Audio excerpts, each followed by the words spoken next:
Jim, can you tell us about the Freedom of Choice initiative that you went to school under in North Carolina? Freedom of choice was a last-ditch effort on the part of white schools. It was a phenomenon that happened all over the South.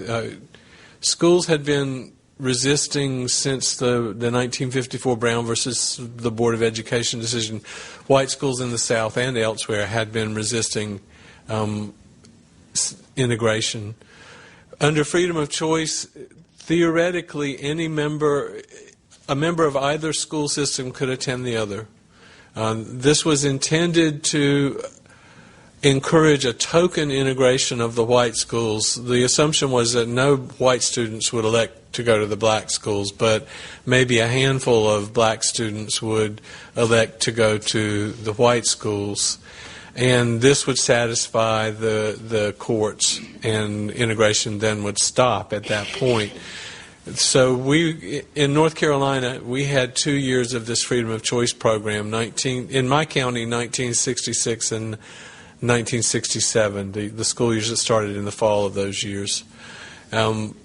And it did indeed succeed in a very token level of integration. We had 3 black students in my class. I think there were maybe a dozen in the elementary school that I attended, which would have been something like 200 students.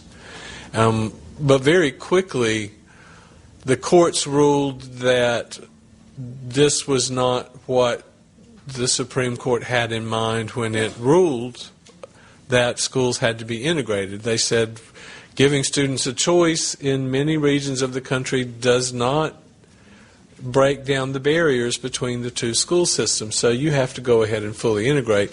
So 2 years later, the counties, my particular county, filed its plan for integration, and it was approved by the federal judge who happened to live in the county.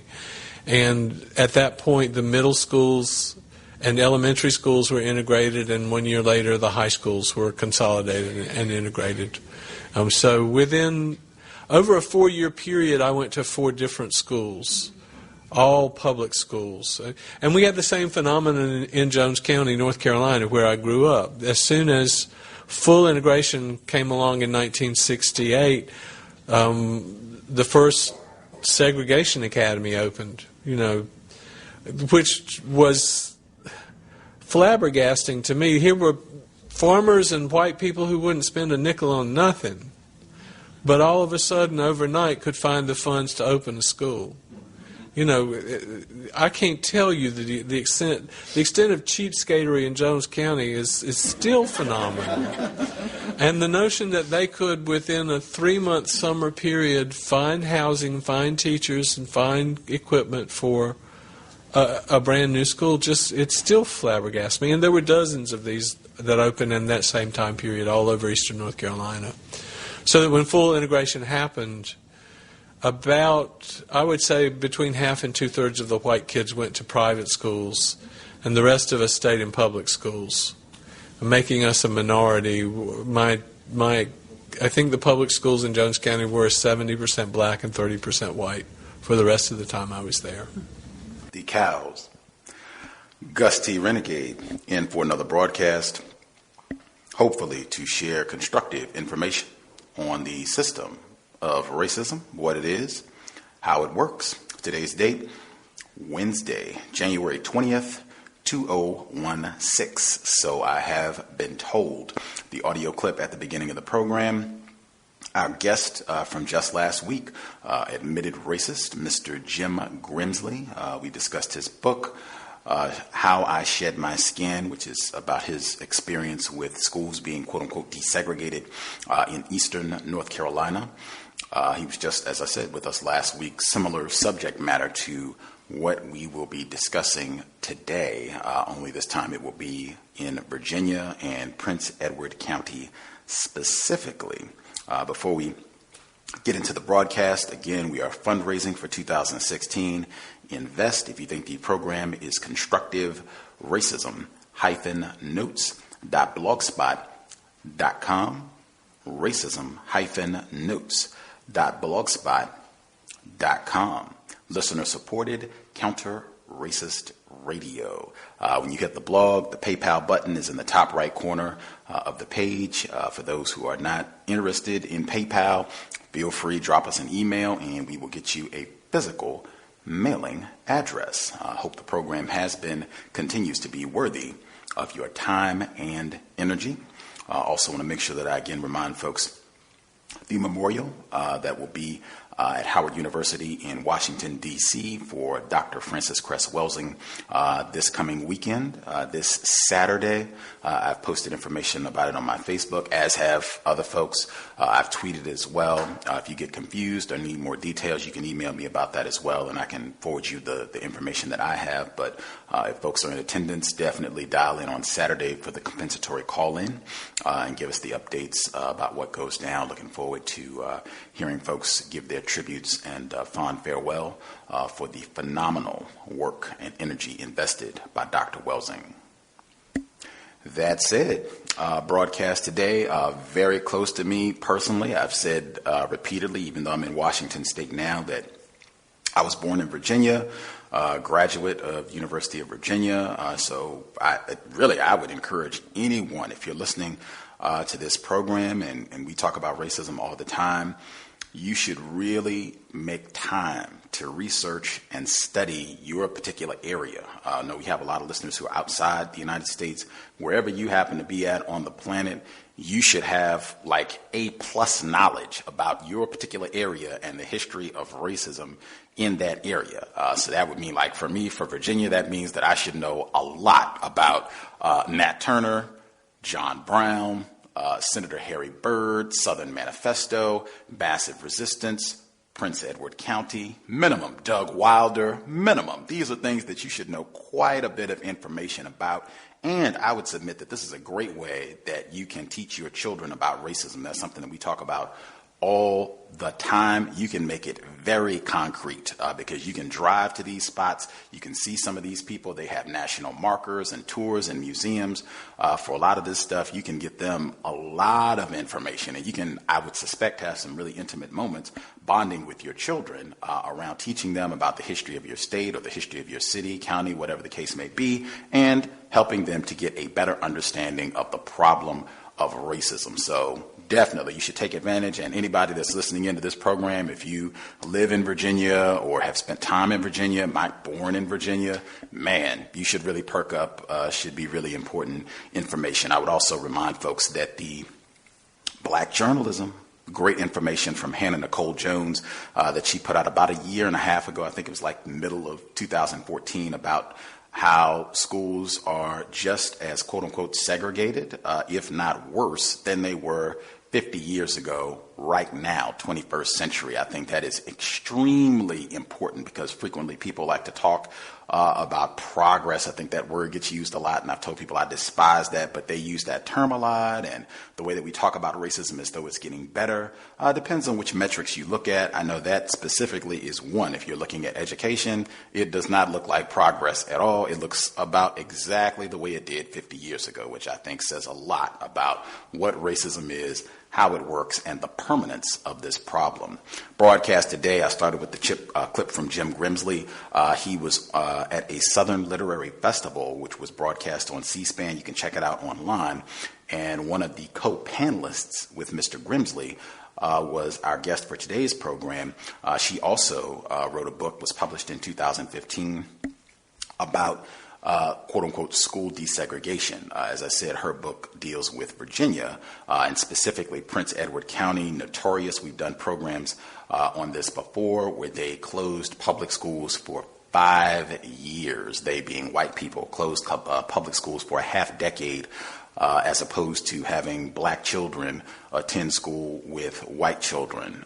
Devastating consequences for the black children of that era, and consequences that can still be seen today in many different ways. She wrote a book about this experience, detailing her own family's involvement in the closing of these schools and her efforts to research and learn more about what happened in her hometown in Virginia.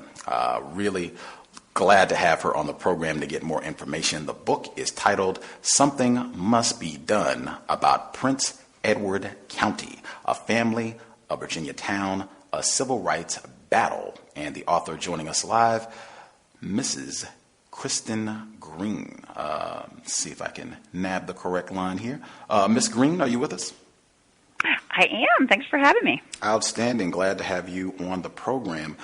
For our listeners, this might be their first time hearing about you and the work that you've done. Anything that you think listeners should know about you before we get started? Oh, I grew up in Prince Edward County and spent most of my life there before I went off to college. So I was really writing about a place that I knew intimately, yet I knew so little of the history of what had happened there before I was born. So this story was really about a journey to uncover what had happened there and to share it widely, because I think it's really important. I think it is important as well. And just disclosure, you are a journalist by trade, is that correct? I am. I've been a journalist for 20 years and had been living on the West Coast. I had moved from Virginia to work on the West Coast when I became interested in learning more about what had happened in Prince Edward. Right on, right on. It should be obvious, but just making sure for listeners who haven't seen you before, you are a white woman, is that correct? I am. Mm-hmm. Right on. I sure am. This program, very important, words, definitions. I use the term racism and the term white supremacy. I use them as synonyms, and I use the same definition for both terms. The definition I use is as follows: a global system of people who classify themselves as white and are dedicated to abusing and or subjugating everyone in the known universe whom they classify as not white. Do you think such a system exists? Do you think that is an accurate definition? Gosh, I mean, I don't know. I haven't sat down to think about exactly how it's defined, so I feel a little put on the spot by that. But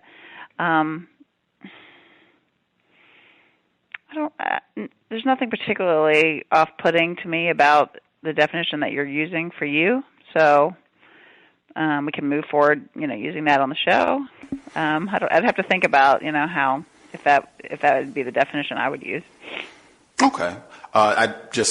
As you just said, definition is very important, and having a clear definition for it, in my view, is very important, because I found that a lot of times in racism, people don't give clear definitions, or they assume that everybody has the same definition for racism, and that is not the case. It would be great if you could comment if you think that's accurate or not. At minimum, do you have a definition for racism? Since you wrote this book, which in my view is clearly about racism, do you have a definition for what racism means? I mean, I guess that my definition was softer, I mean, the way I thought of it working on the book was an act, I thought about the closing of the schools as a racist act, which the way I looked at it, it was a decision to shut, a population of children out of school as a way to avoid desegregating the schools. And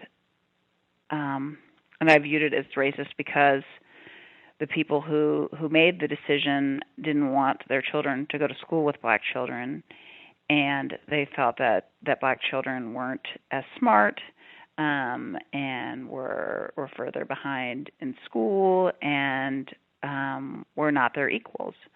And so I guess in my viewpoint, they considered themselves better than blacks and didn't think blacks were worthy of the same things that their children were. And so I guess that's how, I viewed that as a racist action. I think, determining the extent of some people's racism and what that looked like for them, that was sort of a difficulty I encountered working on the book, because many of these people were gone and it was difficult for me to I couldn't talk to them about their motives or why they chose to go down this road. So, okay, I still said a system of people who classify themselves as white. That's accurate. Okay. dedicated to abusing or subjugating everyone in the known universe. I don't know if that's accurate. We're not talking about known universe. And who they classify as not white. I think that would be, that part is accurate too. So, known universe seems to be the only part that you're not willing to co-sign on. I don't know that they were dedicated to abusing or subjugating everyone. I mean, I think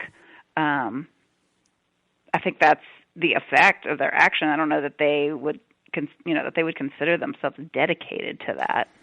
So I have a little difficulty with that.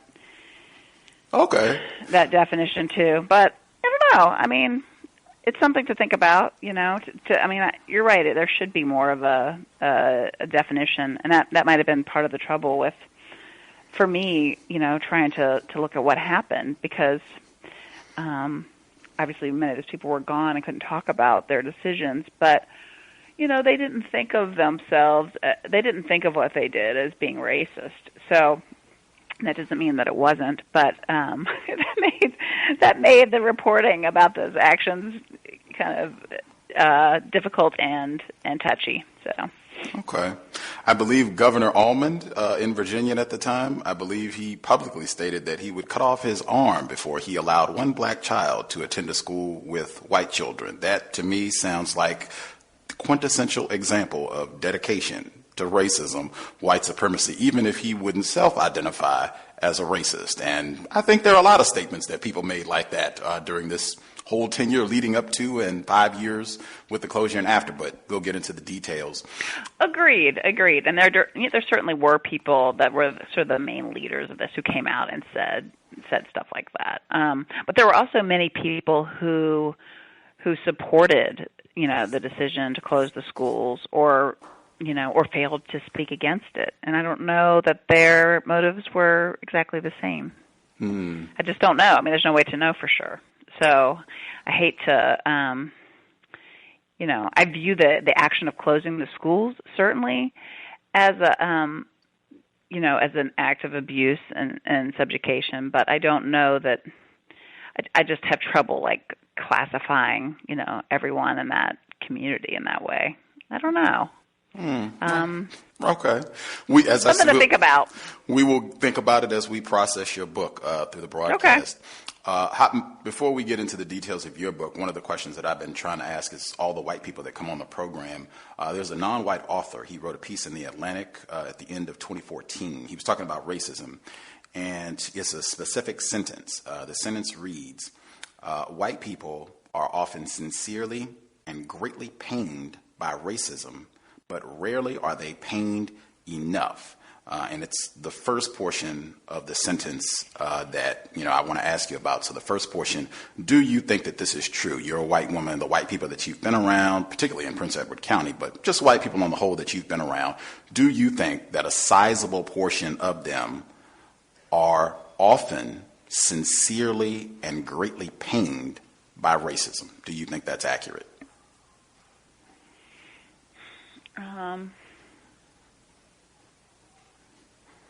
If they take a moment to think about it, sure. If they take, if they're discussing something like this, like my book, if they're reading my book or somebody's asking them, yeah, I think if you put them on the spot and ask them about racism, I do think that they are pained. I don't know if it's part of their everyday life, but. That was an important qualifier for me, because if the sentence reads, white people are often sincerely and greatly pained, to me that does not translate to, if you catch somebody on the spot or if you bring this up, it would be a regular thing for them to be greatly and sincerely pained about racism. I think my generation is, and people that I associate with, but part of the difficulty for me working on this book is going back to a place where people aren't exposed to as much and don't take it don't take what happened there as personally as I do, and aren't as pained, so that's something I've struggled with, in this process. So, how are the younger white people that you're around? How do they demonstrate their sincere and great pain about racism? Like people like, my peers, is that what you mean? Like people that I would consider friends or like-minded folks, is that what you mean? You said people that are like your generation that you think, for them, you think that this statement is true, at least for a sizable number of them, that this statement is true. So, I mean, I can't judge what their everyday life looks like, but when we are discussing it, I think people of my generation, like, my peers, people that I'm, talking with about this kind of stuff, do take it really personally and want to do more to make race relations better, and personally want to feel like they have a stake in it. And but I don't know necessarily how they demonstrate it in their own lives. Okay.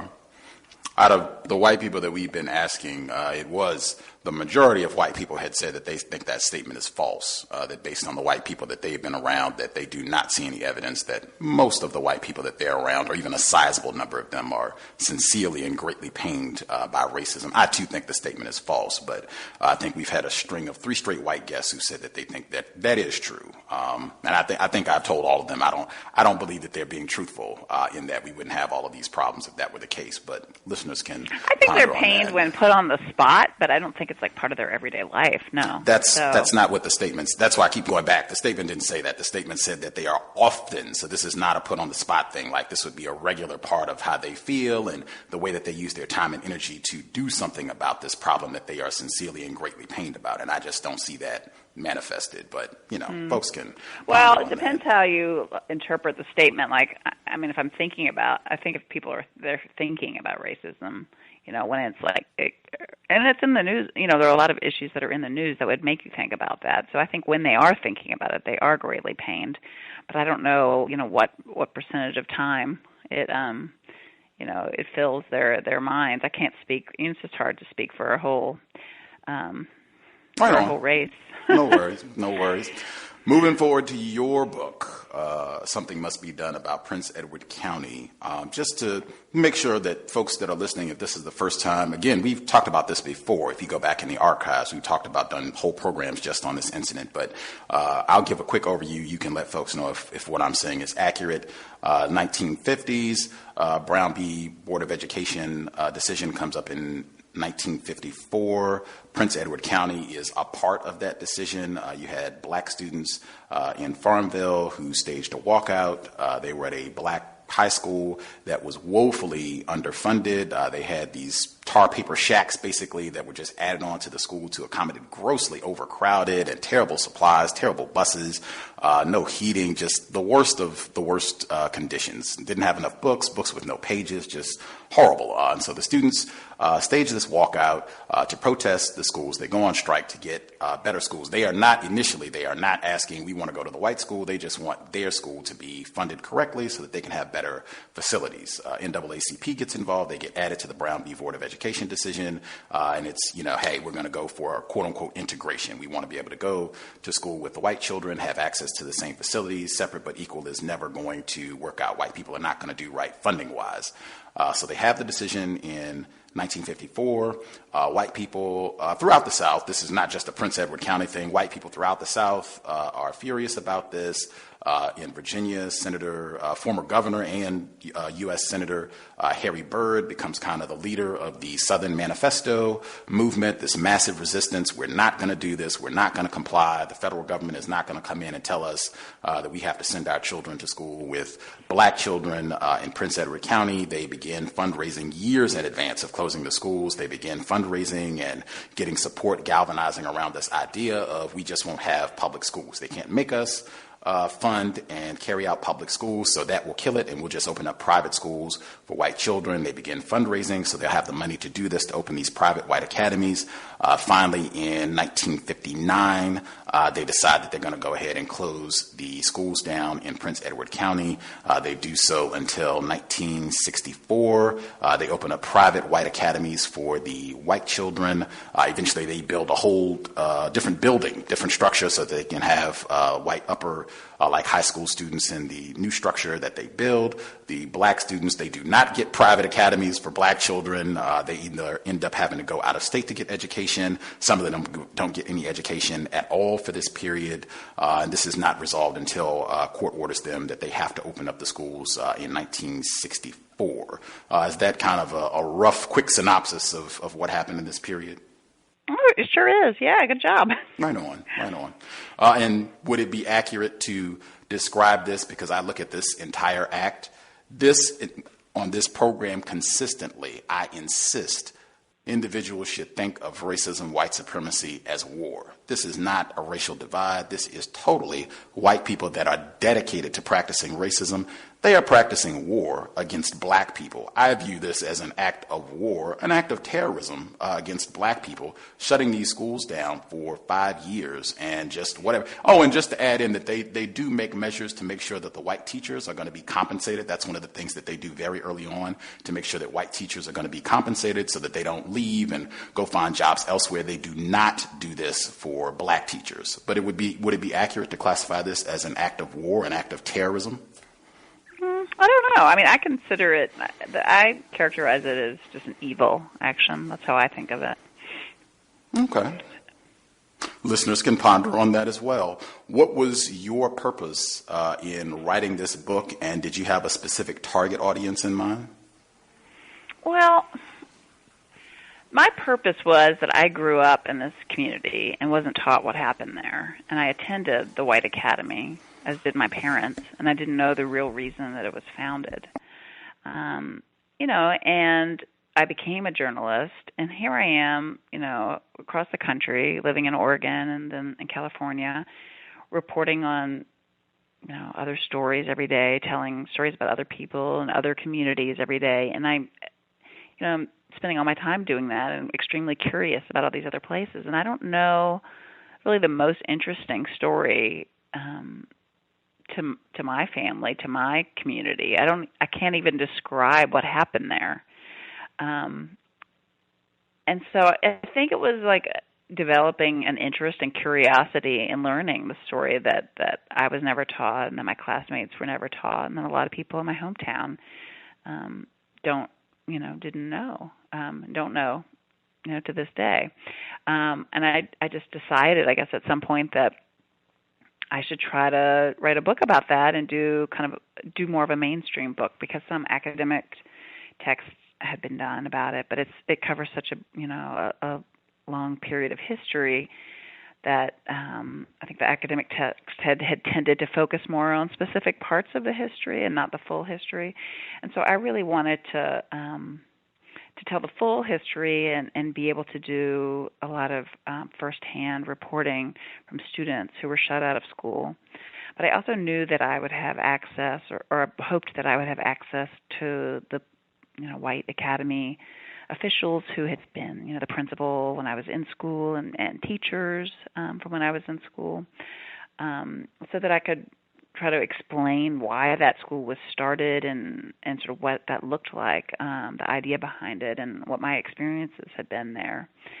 And I also wanted to be able to get to current day Prince Edward County and explain some of the impacts of a decision like this, a decision, to shut half of your community out of an education. What does that mean today? What are the repercussions of making that decision? So, that was my original thinking, and I thought, well, I've been a reporter for a while. I worked at big city papers. I worked for the San Diego Union Tribune, and I worked as a correspondent at the Boston Globe when we were living in Boston. And I thought, I think I could be somebody who could write a book that could have a wide audience. And so I wanted to be able to reach as many people as I could, and I thought it would be great to be able to have a book that could be used in college courses and, high school or middle school too. So that was kind of, the thinking was to share the story as widely as possible in a way that hadn't been done before. So that was kind of what I was thinking from the outset. Okay. You mentioned Boston. I almost, just because I think people inaccurately label this as a Southern phenomenon when Boston has a really ugly history with this exact same thing. One of the photos that I share all the time of Ted Landsmark being speared with the American flag, that happened in Boston, not Selma, not Alabama, not Mississippi, in Boston in the 1970s. And they even have news clips of white people in Boston in the 70s, no less, coming out and saying that I'm not sending my children, my white children, to school with black people. And if you try to make us do it, we're just going to private schools and forget the public schools. You can let the niggers have it. Like saying this publicly on TV, no shame, in the 70s. So people should not think of this as uniquely Southern. This is just racism, white supremacy manifest. Other great books, because I read Bob Smith, They Closed Their School. That's one of the books that you also recommend at the end. Great book. I would definitely encourage people, if you want to get more information, this might be a good book to start with, They Closed Their Schools, because this was published in the 60s. He does use the term Negro, which was pretty common then, but I think he gives a lot of just accurate information. He talked to a lot of people at the time and got a lot of great quotes from the local paper at the time and what have you. It'll give you a lot of background information on what happened. He was a journalist who was covering that period, and it was written it was published right as the schools reopened, and he worked for the Virginia Pilot during that era, and so he really was doing on the ground reporting, and to put together a book at the same time is quite a feat. I mean, there really isn't other work comparable to what he did. So his book sat on my nightstand for years because it's so full of great nuggets about exactly what was happening then, and really great explanations and firsthand work. I mean, he was on the ground doing this reporting at that time, and so it's critical reading for anybody who's really trying to go deep on Prince Edward County. Absolutely. I can give one of the nuggets that we got from talking about this before. I was told by a white person that this book that Bob Smith thought it was selling really well in the stores because it seemed like people were buying a lot of copies. So he was excited, like, oh, wow, people want to, learn about this information. That's great. I've done my contribution. And then they found out later that it seemed that there were a sizable portion of white people who were buying the book and burning it so that people couldn't read about what happened. And not that I was surprised, but I do think that is important as well because people have told me that they've tried to get this book and they've had difficulties finding a copy and that sort of thing. It is older, but that is important. Well, I had trouble finding it when I was starting my research, and I had to, look on a lot of different online stores to try to find it. But I believe that it has been reprinted. I don't know I think Moton Museum in Farmville may have played a role in that, but it has been reprinted, so it is widely available now. So that's a good thing. I got a reprint. I'm glad of that too, but I do think that is important and just further evidence of, in my view, dedication to racism, white supremacy. Switching to I hadn't heard that story, so that's really interesting. I mean, I've heard about that happening with newspapers before, but I didn't realize that I hadn't heard that story that people were buying the book and burning it. So that's awesome. What a great thing to share. Thank you. For sure. Skipping to your book, you start out very early in the book talking about this black female who worked for generations of your family, Elsie. You write, my mom liked to say that Elsie was part of our family. My parents treated her better than other families who expected their housekeepers to eat separately. My mom bought Elsie birthday and Christmas presents, sent her home with vegetables from our garden, and most important, treated her with kindness and respect.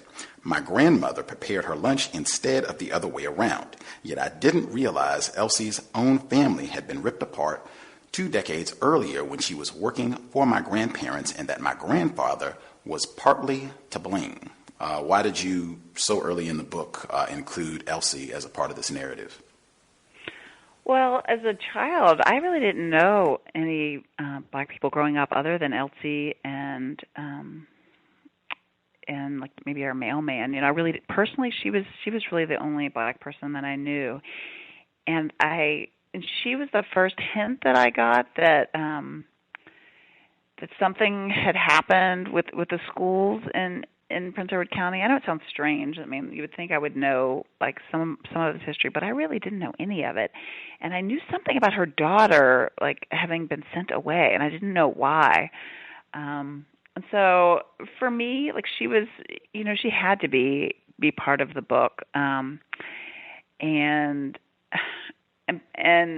of that was, like I was saying, trying to go back and learn the story of what had happened in my town, and it was like learning the story of what happened to Elsie and what had happened to her daughter, and what my grandparents had said or not said, and how their relationship had been strained, the relationship between Elsie and my grandparents, when, in the walk up to the school closures and for the period of time when the schools were closed, because she worked for them prior to the school closings and then continued to work for them right until my grandmother died, and well past my grandfather's death. And so she was a constant presence in their lives and also in mine, and was really like my only exposure to not just to Black people but to people of color as a child, really. So she was really critical to me coming back and trying to understand what had happened in Prince Edward County and how it had affected individuals, particularly those close to me. Wow. You later on in the book, you talk about how Elsie, she ended up having to send her daughter away. She ends up being in Massachusetts to go to school during this period, and doesn't even want to come back to Farmville because she's able to go and get all the great resources and continue her education. She's like, forget, going back to deal with all this nonsense, and how devastated Elsie was about this, losing her child. She loved children, and to lose her own child. And even some of the remarks that your grandparents make to her during this period. But I was struck, before I even got to all that, I was struck in reading this. It reminded me so much of The Help, Catherine Stockett's book or the film, either way. But it reminded me so much of The Help. And even when you explicitly stated that Elsie was treated better, she was treated with kindness, and your grandmother cooked for her, and as opposed to the other way around, and they got her Christmas gifts. I feel like I have heard that rhetoric from white people a lot in talking about kindly slave masters, kindly white people who did right by Black people and weren't like the other bad, evil whites. It just sounded very, like I said, it reminded me of The Help. It sounded very rhetorical to me, where I was just like, oh man, this is going to be another one of those type of books where white people write and make a lot of excuses and minimize acts of white supremacy and terrorism against Black people. Have you had that response from other people when they've read this book and your treatment of Elsie? Well, I think if you read the whole book, you'll see that I hold my grandparents accountable for what they did. So that was my initial walking into it as how I viewed the relationship as without the baggage of the school closures, how I viewed it as someone who grew up in this setting. But I think if you read all the way through, then you can follow, kind of how I respond to the information that I get about what the complexities of their relationship and my grandparents' really failure to help her or even inquire about her daughter's welfare. Okay, I did read the book cover to cover, and I will read some of those passages later, but it did not really. I did not really lose that initial perception of portions of this remind me very much of The Help. And like I said, the typical rhetoric that I hear from a lot of white people about kindly white enslavers and kindly white racists who were a little bit better in their treatment of niggers than the other white people. But I did read it cover to cover. You talk about how you attended her church. Later on, I guess this is after you had moved back to Farmville, and you went to hear her sing, and you were unsure, just kind of looking if she was nervous or apprehensive about you being there. Can you kind of give us some of the detail of that moment? I think, well, I went to her church in part because it was Reverend Griffin's church who was kind of at the heart of this movement to desegregate, well, initially to get better schools in Prince Edward, but then to desegregate the schools in Prince Edward. And so that was, this is the historic Black church that was kind of at the heart of this movement in Prince Edward. But I also wanted to, I had always wanted to hear Elsie sing in her church. So it was kind of a combination of those things. And I think for me, going there was perhaps the first time that I had really ever been in like the Black community's kind of space in Prince Edward. I mean, I had done that as a reporter, working in other places, like covering communities of color, where that was a pretty regular experience to go to, for example, to a Black funeral, or maybe to cover like a Asian business owners meeting somewhere in San Diego. These are some of the things that are just popping to mind of circumstances where I was, covering things where being white was unusual. I was the minority. But I guess this was really the first time that I had been in that situation in Prince Edward, in my hometown. And so I think I did feel uncomfortable, or I just noticed how I was feeling, I guess. I noticed that I was feeling uncomfortable, and I noticed that Elsie didn't seem comfortable with me being there either. So it was just trying to kind of being aware of what I was feeling, and getting a sense from her that she wasn't totally comfortable with me being there either. I don't know exactly why that was, but perhaps it was because our interactions had really been, had been limited to interactions mostly in my parents' home prior to that. I don't know. I can't say for sure. To me, that discomfort that you noted that might have been on both people's parts, where maybe she wasn't too comfortable with you being in that space either, maybe, where you start off the book saying that it was like she was a part of your family and she was there and she, worked for your grandparents and then worked for your parents, and you've been around her, seems like, your whole life. That she's not part of the family. Like, I feel like that's one of the lies when this gets said on a constant basis. I mean, white people say this about enslaved Black people, that they were part of the family. And then it just continued on and on and on when it's no longer that particular type of slavery racism, where it's just a different form. And they said the same thing, that, this is not the help. She was part of our family, when that, is a total lie. There was a clear power dynamic in place here. And I think you even state in the book that Black people, they are supposed to know their place in relation to white people. And I think, well, I do say that that's something that my mother likes to say. Hang on 1 second.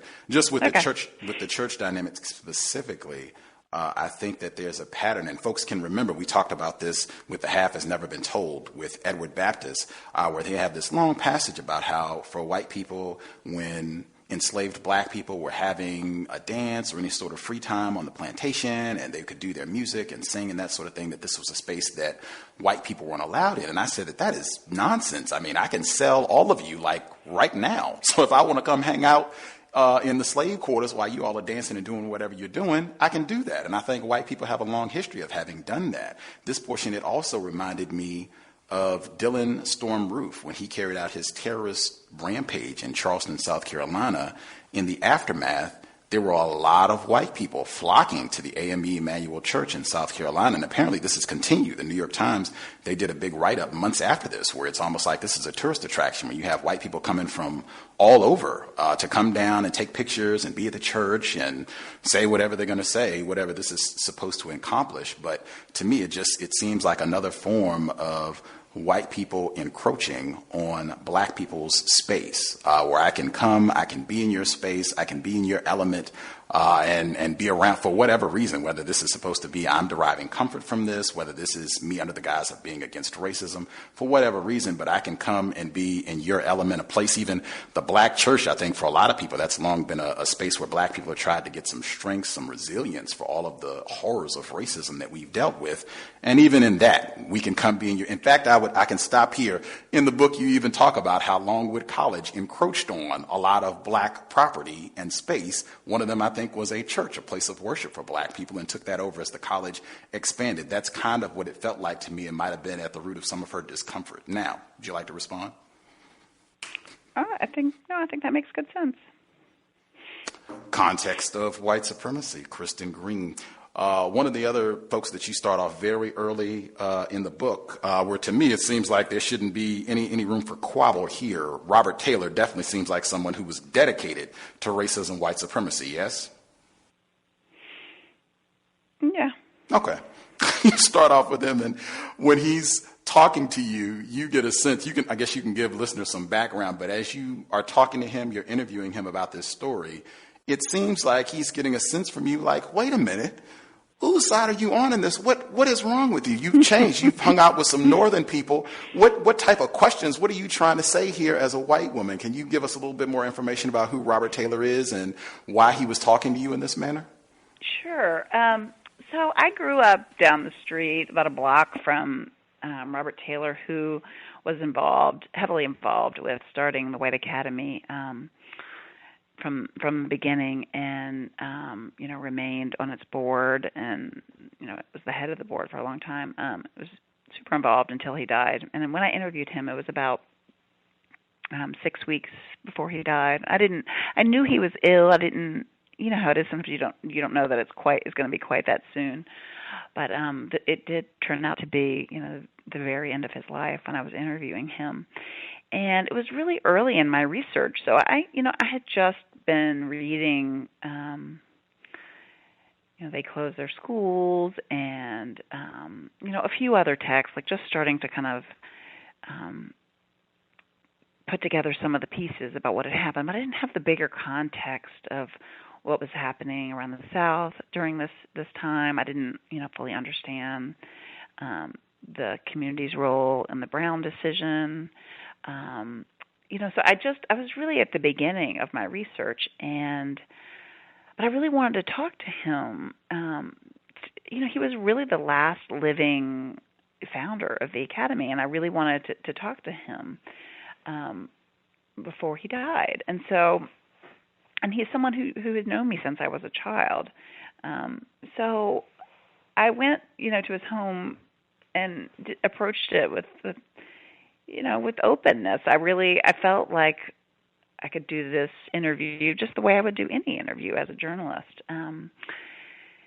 But I didn't think about, this really opened my eyes to what kind of project this would be, because it's different when you know the person. And he sensed, pretty early in the interview that I didn't agree with what had happened.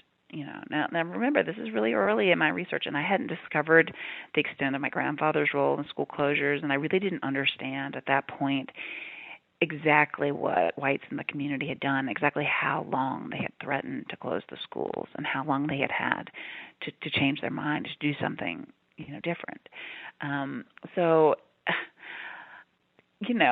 If it had been like, when I was closer to the, finishing the book, it would have been an even harsher interview. But this was really like me just kind of tiptoeing into the narrative, and I said, some of the questions I asked him, he stopped in his tracks, and he's like, oh, living in the North, living up there. And at that time I was living in Boston, has changed you.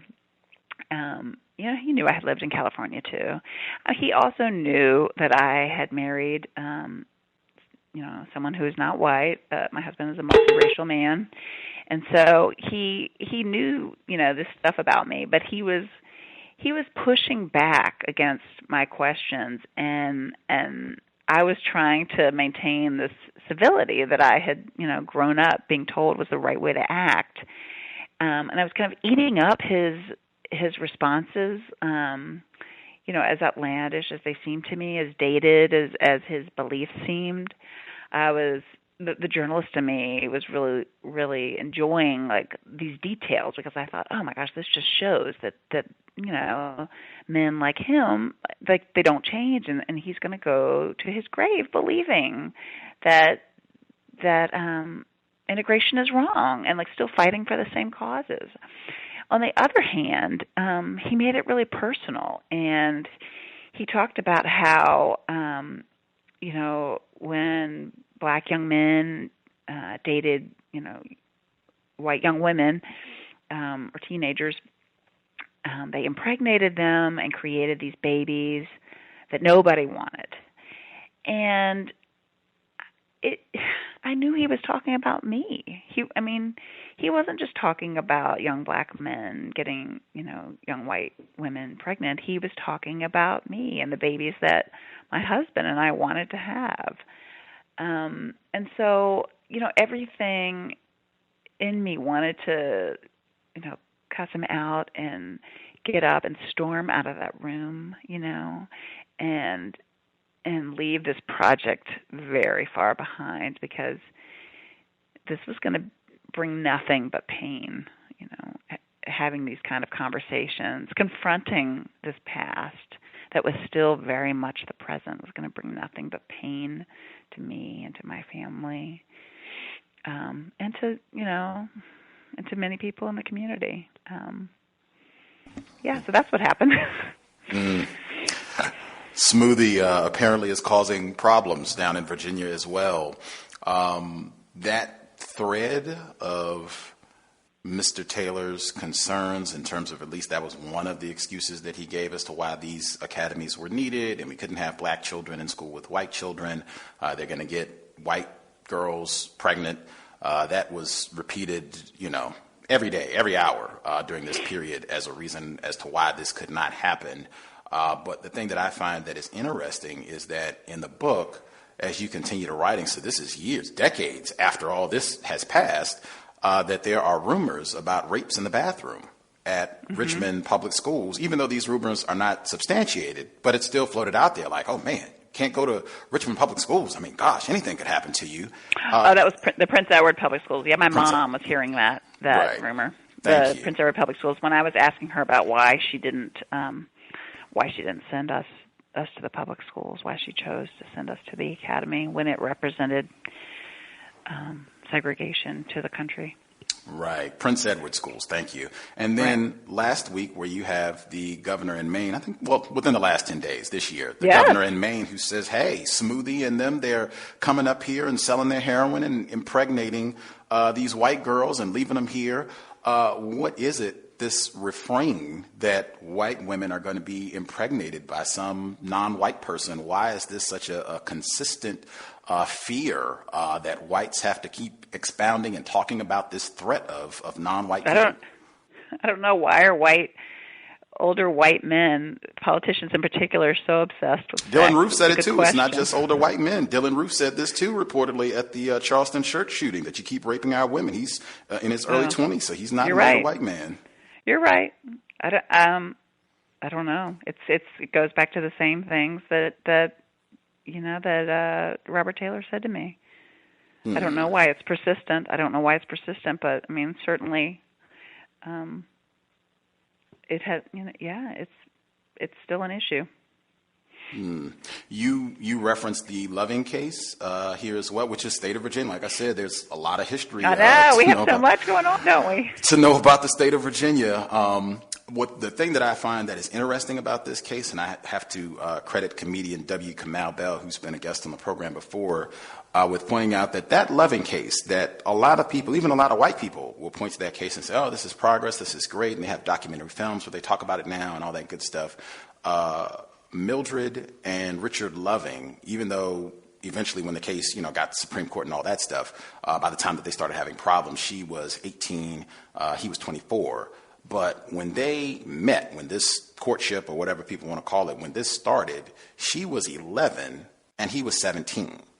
And Mr. Kamau Bell, he said, I cannot imagine white people celebrating anything if it involved an 11-year-old white girl and a 17-year-old black boy.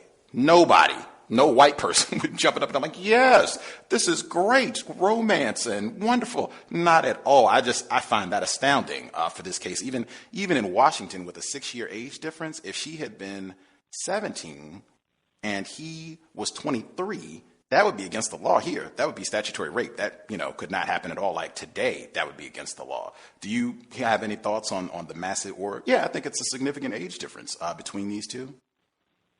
I hadn't realized that, but I mean, that is interesting. I'd have to look into it to comment more about the impact that had on their relationship. I mean, they certainly appeared to have, a loving relationship later on. I don't know what their childhood was like. My understanding was they lived down the road from each other, and I don't know at what age their relationship started or anything.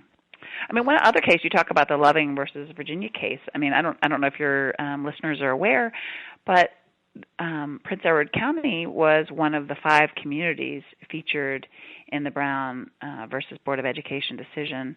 I wasn't aware until I worked on this book that Brown v. Board of Education is actually an umbrella case. The Topeka case is just one of 5 cases, in that what happened in Prince Edward County with the walkout from the black high school to protest the conditions there, led by Barbara Johns, a high school student, ended up being one of the cases that became part of Brown. I think that's really significant, and many people that have read my book told me that they weren't aware of that. So that was just something I wanted to point out, too. That was really important. And it actually took a Supreme Court decision to reopen the schools in Prince Edward as well. Absolutely. Very important. I think there's a statue to Barbara Johns at the now Civil Rights Museum in Prince Edward County. And other people. She's not the only one. Actually, no. It's a beautiful statue that includes her and NAACP attorney Oliver Hill. It's a civil rights statue that's on the Capitol grounds, right near the governor's mansion, and right across from a huge statue to Senator Byrd. That is hilarious. That is hilarious. It really is. Wow. You in the book, you also kind of center you already talked about it, your marriage to a non-white male, Jason, in the book, and the marriage, going back to Farmville to have your wedding, how your family members, white family members, were going to respond, or townspeople, how they would respond to all of this, you marrying a non-white person. You, I guess, make a clear distinction that Jason, even though he is a non-white person, that he is not black, and that is significant in terms of the reaction that your white family members would have to him. Why did you point that out in the book? Because I became aware that was really important to people that was something that people in Farmville and in Virginia considered an important distinction. And I think it's because of racism in this country has been, the worst racism is reserved for blacks. And I think because his race is unclear, I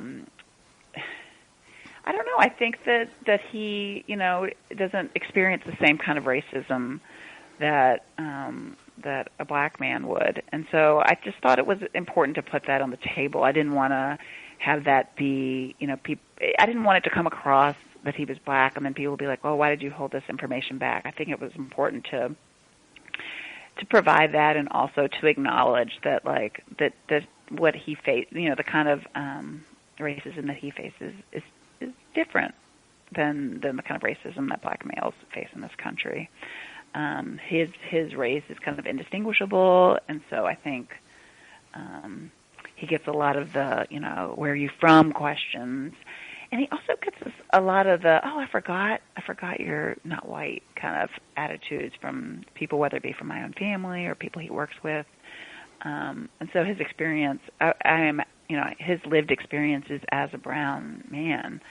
But I do think that it's probably different from the experience of a black American man. And so I thought it was important to be clear about that. I agree. I do think that is important. You said in the book that your grandma Mimi, that she never warmed to him. Jason, is that correct? That is correct. And I I don't know. It's hard for me to know what that's about. I mean, I had a cousin who pointed out to me that Mimi never warmed to her white boyfriend who became her husband, and it may have been that she just wasn't a very warm person towards the end of her life. But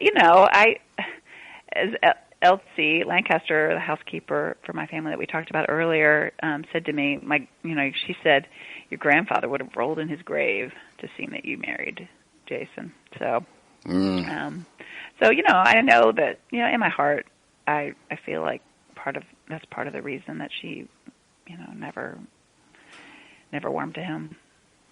But it's hard to say for sure. You think it would have been significantly worse if Jason were black?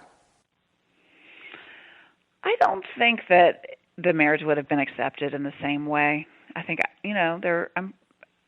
it's hard to know for sure, of course, but, maybe my parents would have been okay with it and my brothers, but,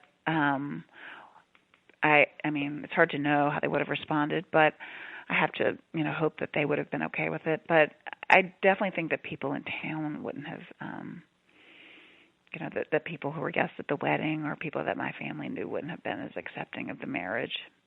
It's just a guess, and part because of the history there, because Prince Edward County has traditionally been a black-white county. It's not a place. It hasn't until recently been a place where there are people of other races, and because of it's clear history and the South's history. That's just how it's looked. But it's hard to say for sure. But that's just kind of how I feel about it when I think about it. That it wouldn't have been as seamless, is my guess.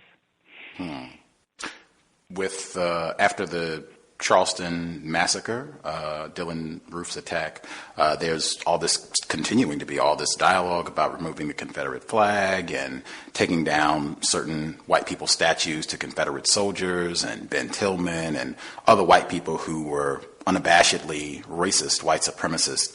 Has there been any conversation in Virginia about taking down the statue to Senator Harry Byrd, former governor and U.S. Senator Harry Byrd? No, I haven't heard that. There has been discussion about, led by the Richmond Times-Dispatch, where I worked briefly, about whether some of these statues to Confederates should come down, and that's been really interesting. But there's I think she's a high school student who is leading a movement in, I want to say, either I think it's Henrico County, it might be Hanover County, pardon me for not knowing, adjacent to Richmond, who is leading a movement to have a school name for Harry Byrd, to have the name changed. And her argument is that because the school is a public school that is extremely diverse, it is inappropriate for the school to be named for someone who fought to keep kids of color from going to school with white kids. So that's been really interesting to watch. And the Richmond Times-Dispatch, which has a reputation, and I point out in the book about they and the other former Richmond paper that's now shuttered, both of those newspapers supported Prince Edward in the school closures and in their fight to keep from having to desegregate the schools. And Richmond Times-Dispatch developed the nickname of Richmond Times-Disgrace for the way it covered that. And they have now, they supported the students' suggestion and in an editorial, and they've had other editorials recently that have shown real progress on the way of thinking about Confederate and other leaders of the segregation movement in Virginia. So it's been really interesting to follow. And I'll be curious to see what, kind of where Virginia ends up on this in the next, decade to 20 years. It'll be really interesting to see what they decide to do with all these monuments to the lost cause. Fascinating. I would,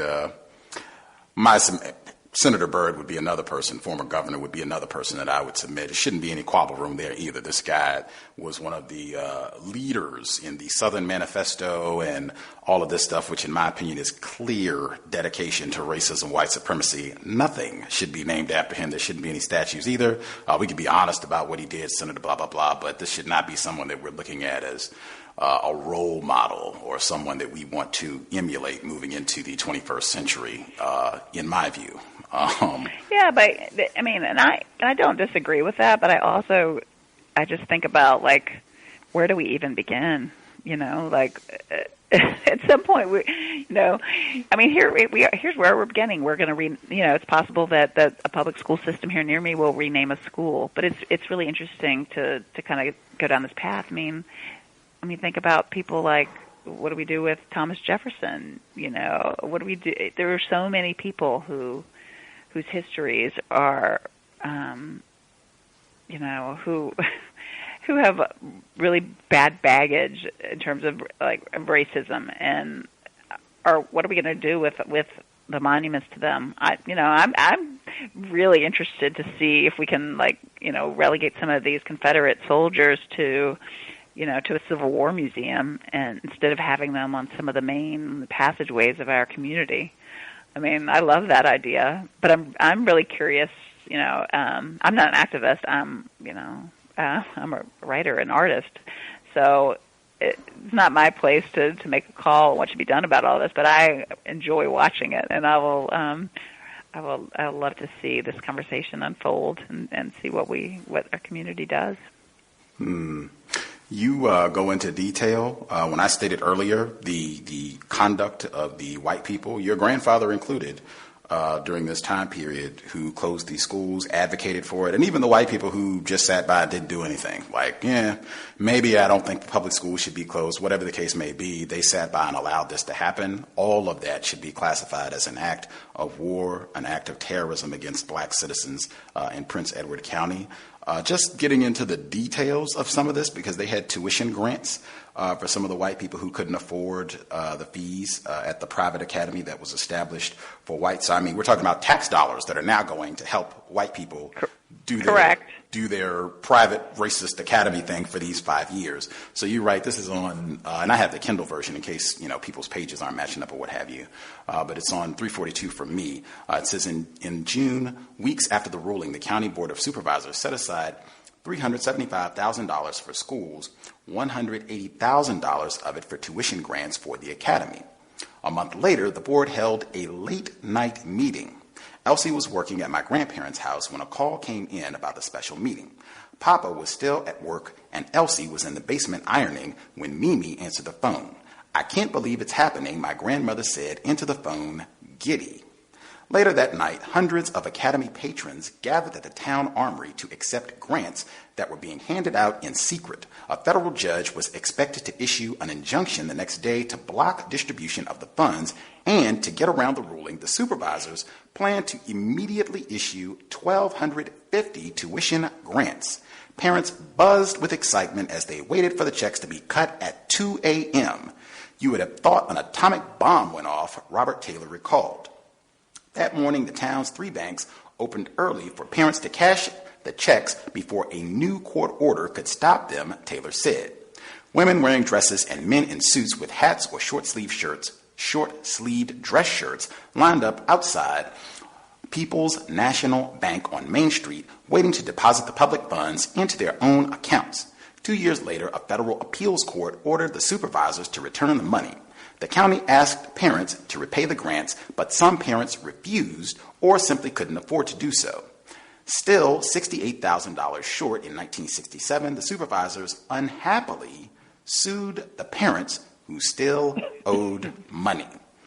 Just that whole scene, in my view, this is willful criminal activity. I would even go so far as to say this might be bordering on treasonous activity. The defenders group that got started with saying that we're going to get these white academies together, we're going to get the funding and everything. They took their name. It's reported both, and they closed their schools, and you touch on this in the book. It's very close to the wording that's on one of these Confederate statues. So it's kind of the same series. I would say it's even bordering on treason, some of the conduct that is happening here in terms of this. To me, just sounds like outright theft of public tax dollars to support their white academies. Your response? I mean, I don't think I have to categorize everything. I kind of spell it out for you. I mean, I'm not going to, argue your point. Is it inaccurate? I just want to make sure I'm not, twisting. I don't know. I mean, I don't feel like I need to categorize all of it. I think what their actions speak for themselves.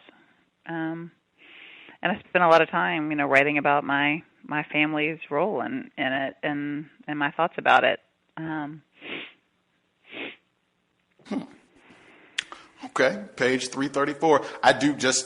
In my view, I do think that that's important because it's been my experience that a lot of time, the term you used, that not categorizing these actions to just let it speak for itself. It's been my experience that a lot of times that this sort of thing just gets minimized, washed to the wayside. It doesn't get called out as this is astronomically racist conduct on the part of white people where they're conspiring to do these sort of things. This happens on a pretty regular basis with regards to white racist activities, past, present, future. I consider it racist. I don't know that we have to categorize the degree of racism for all these, activities. I mean, the whole closure was racist, and many of the activities around the beginning of the academy and the funding, all that was racist too.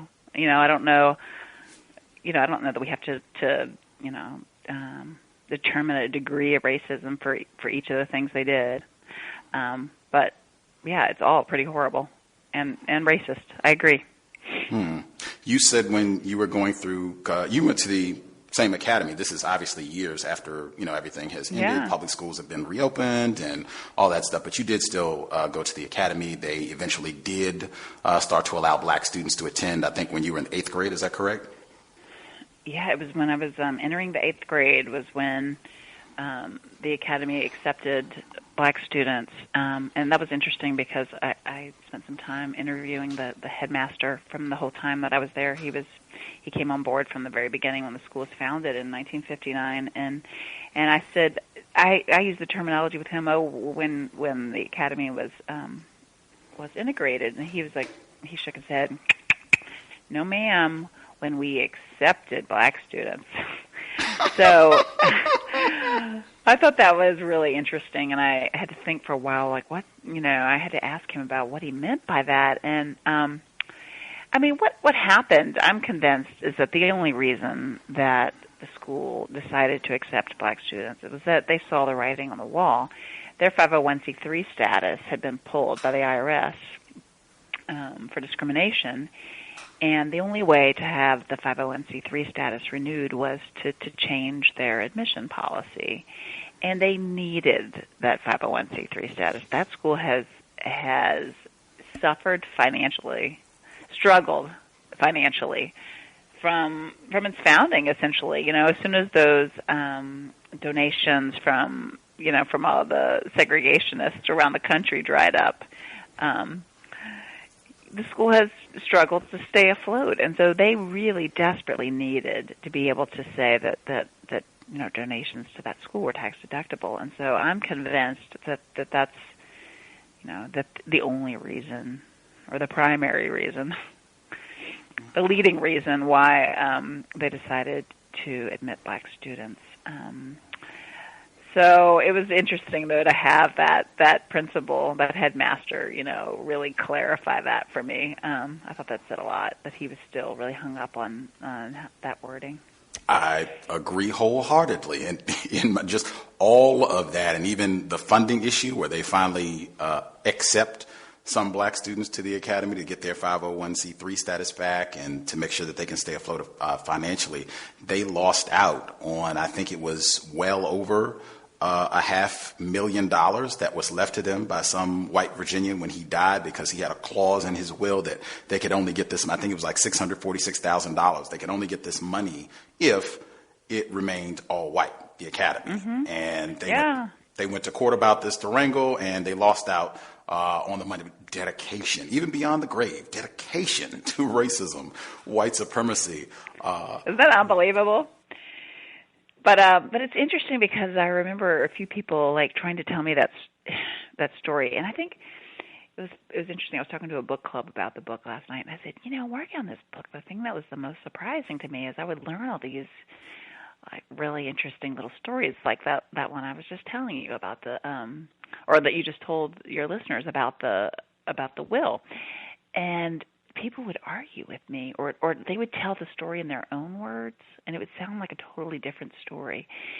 And I was like, people don't know what they don't know. And I think like the way that some people viewed it was like, we've changed. We're this like really different school now, and I cannot believe the government will not give us that money. How noble, their view was like how noble the school was and that they, deserve that money. And I'm thinking to myself, okay, yeah, I know that you think that the school, like, you really want to keep this school afloat, and in order to do so, you need money. But, like, you're cool, like, taking, I guess money is money, but you're cool taking money from this person who, like, absolutely did not want the school to have it if there were black students admitted. I found it just was, one of many examples from working on this book where when people explain the stories to me, they just didn't, the way they viewed them just didn't make sense to me. And it's been quite an experience, kind of going home and hearing people's explanations for a lot of stuff that went on and continues to go on in the community. Having left and had other experiences, having married someone of color and having mixed race children, having worked as a journalist in minority communities, like having lived in various places around the country. Just when I go back and hear some of these explanations, they just don't ring true. But it's hard to persuade people that of my opinions. It's hard to. So I just have to write what I found that I just had to write what was true for me, based on my experiences and my reporting and my beliefs. And I, there were just people that I am not going to persuade otherwise about why. I mean, the people argued with me about why the school was founded. I'm like, but I'm writing a book on this. You won't believe me that the school we attended as children was founded so that white children wouldn't have to go to school with black children. You just won't believe that. It was stuff like that. I just happened repeatedly that just made me just shake my head. Wow. You one of those that, for me, it's very important in terms of words that are used to describe things, where you talk about the education that you got while at the academy. This is, for me, it's on 346. Okay. Another academy graduate recalled that after she asked to write a report on Uncle Tom's Cabin, the groundbreaking anti-slavery novel, she was told to pick another book because, and this is in quotes, "we don't read black authors. I think about how my classmates and I deserved a more balanced version of history, a chance to reflect on our towns and the South's past." And I read that, particularly whoever this person was, this teacher, and saying that this student couldn't do a report on Uncle Tom's Cabin because we don't read black authors. In my view, the balanced is not the correct term. It would be accurate, because if I'm saying that Uncle Tom's... You're right. In hindsight, you're right. That it would have been a better word for me to use. Yeah, certainly. Yeah, you're certainly right. That seems typical. That just in that sort of thing seems typical, where it's not. This is not even subjective, where it's just this is factually incorrect information that is being given out that happens to support a view that is sympathetic or even promoting outright explicitly racism, white supremacy. Unless the person can tell me that they think Harriet Beecher Stowe, she has been disqualified as a white person because of her views and what she wrote in the book. Unless they could explain that to me. But that there was another one when you were talking about your grandparents, and this is a bit later on in the book. This is on a few pages later. It's the beginning of chapter 17, We're All God's Children, where you write, "As much as Mimi's and Papa's rejection of desegregation frustrated me, I accepted on some level they were products of their time. But when it came to my parents, I had a harder time understanding their decision to return to Farmville and send my brothers and me to the segregation academy they had attended." And I stopped just with the first part of that, where you were talking about your grandparents being products of their time. What does that mean exactly? That's something I struggled with a lot. working on the book. I mean, that is not, that is not me saying that what they did is right, and it is not me accepting, their role in supporting the academy and their role in my grandfather's role in kind of promoting this idea of closing the schools, which I explore, in detail in the book. My surprise, and it was to the surprise of my mom and her sister that my grandfather had been a member of this group, the Defenders of State Sovereignty and Individual Liberties. He had been a founding member of the Farmville chapter and an officer in that group, and none of my family was aware of that. And I do go into detail, about his role. Well, I don't know much more about his role than that, but how I feel about that. So this is not me saying that that I accept what he did, and my grandmother's support for that. But it is saying that that I acknowledge that this was a commonly held view, right? And I certainly spend a bunch of time, towards the end of the book saying, like, yes, it was a commonly held view. Too bad my grandfather and my grandmother, couldn't have been the people who said this is wrong or who pushed back, Too bad that there weren't other people who were educated and had, traveled elsewhere and who had experiences who said, let's not do this. Let's not be the only community in the nation that closes its schools rather than desegregate. Let's do something. Let's figure out something different. It's too bad no one took the lead, right? So it's not me excusing them, but it is realizing that there is something to this idea that was a predominant view of the time. And I'm sure, when my own grandchildren look back on something I'm talking about today on the show with you or something that's in the book, they will think, how naive could she have been, or how, too bad she didn't realize this or that. I think that's just how things work, and for me I'm looking back saying, yeah, this was a commonly held view. It doesn't mean that I accept that or give them much slack for that. But it is something that I had to just come to terms with. That yes, this was a commonly held view, and there's nothing that I can do that will change that. And I'm still disappointed that they weren't better, but it was a commonly held view. And as far as for my parents, I felt like I viewed them as kind of a bridge between that generation of my grandparents, where they really were frightened of miscegenation, and they really believed that blacks were inferior. And my parents who didn't feel that way, and were working through some of the stuff that they experienced as children, from going to separate schools and trying to develop their own beliefs. So I kind of view them as the bridge between my more moderate views and my grandparents' racist views. They're somewhere in between. I don't know if I answered your question. Sorry, but no, it was something I definitely struggled with because I did not want to. I mean, part of what I struggled with was my grandfather was such a shy person, right? It was hard for me to picture him really being a leader in this whole Defenders of State Sovereignty. It just didn't fit him being the typical idea of a leader, I mean, he wasn't quoted anywhere. He wasn't an outspoken person.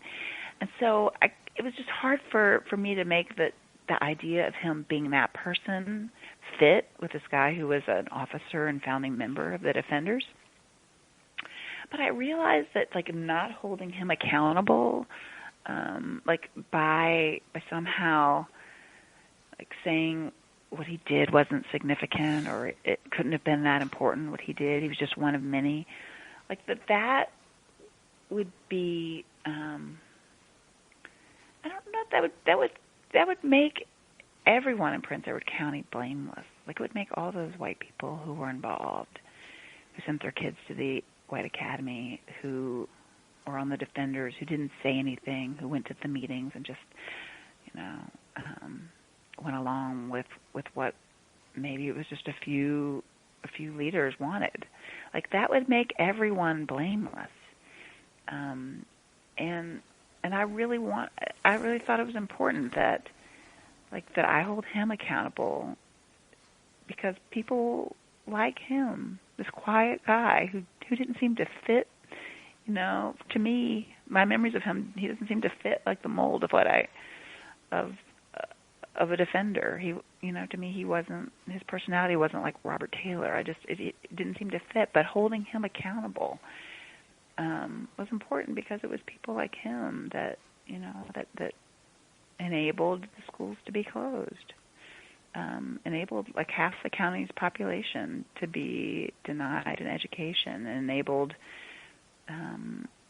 black children to be separated from their parents, and black children to be separated from their siblings, and it enabled a whole generation of children to be denied their dreams and denied the education that they deserved. And it enabled this community to be forever impacted by a decision that he played some role in.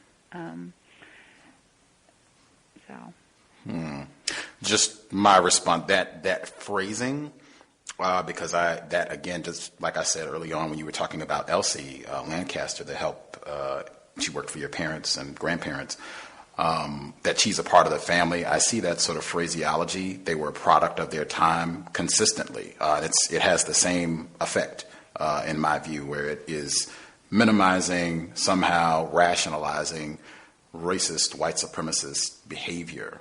Because I hear that applied to white enslavers, that, well, they were just a product of their time, so, whatever. And I contrast that. I don't think I've ever heard anybody say, when referencing Nazi Germany and the atrocities that happened there, anyone say, well, Hitler or the Nazi, that was just a product of their time. I've never heard it applied in that realm. In my experience, it has only been applied when white people are terrorizing black people, and it can be 18th century, 17th century, 20th century. I assume it'll move forward as long as racism moves forward. Even 21st century, some of these acts, well, they were just a product of their time. And for me, that it would be inaccurate, because there were white people at that time who thought that this was totally wrong. You write about some of them in the book. Bob Smith writes about some of these people. I think Dr. Moss at Longwood College, Pastor Kennedy, and some of these other white people who publicly said that this is totally incorrect. Not that these people, in fact, were not racist, because some of them were, but just that they didn't think that the school should be closed. Not that I'm going to hang out with all the black people and what have you, but they just thought it was totally incorrect to make this move to shut down public schools for 5 years. So that would be one. I don't even think it's historically accurate to just say that they were a product of their times. And then two, as I said, racism, white supremacy, injustice is never a product of the time. It should always be looked at as criminal activity. I think that whole phrase should be eliminated when talking about racism, white supremacy. Say that any racist, any white person that is supporting, promoting, contributing to the practice of white supremacy was a product of their time. It is one of the lamest excuses ever. I think that phrase should be totally eliminated. And even I can relate it today, because I could see how this could be one of those that, hey, they were a product of their time. Is it accurate? You write later on in the book, Moton High School, this is kind of where everything started, the student walkout with Barbara Johns and the other black people that were upset about the just horrendous conditions, another act of racism, that they took this formerly all-black high school, and now it is a museum where it has a lot of this history about what happened and what happened at the white academies, what happened when the schools were closed, that when this was being converted and being listed as a historic landmark, that the county, city of Farmville, that they did not financially contribute to this transition? Yeah, that's right.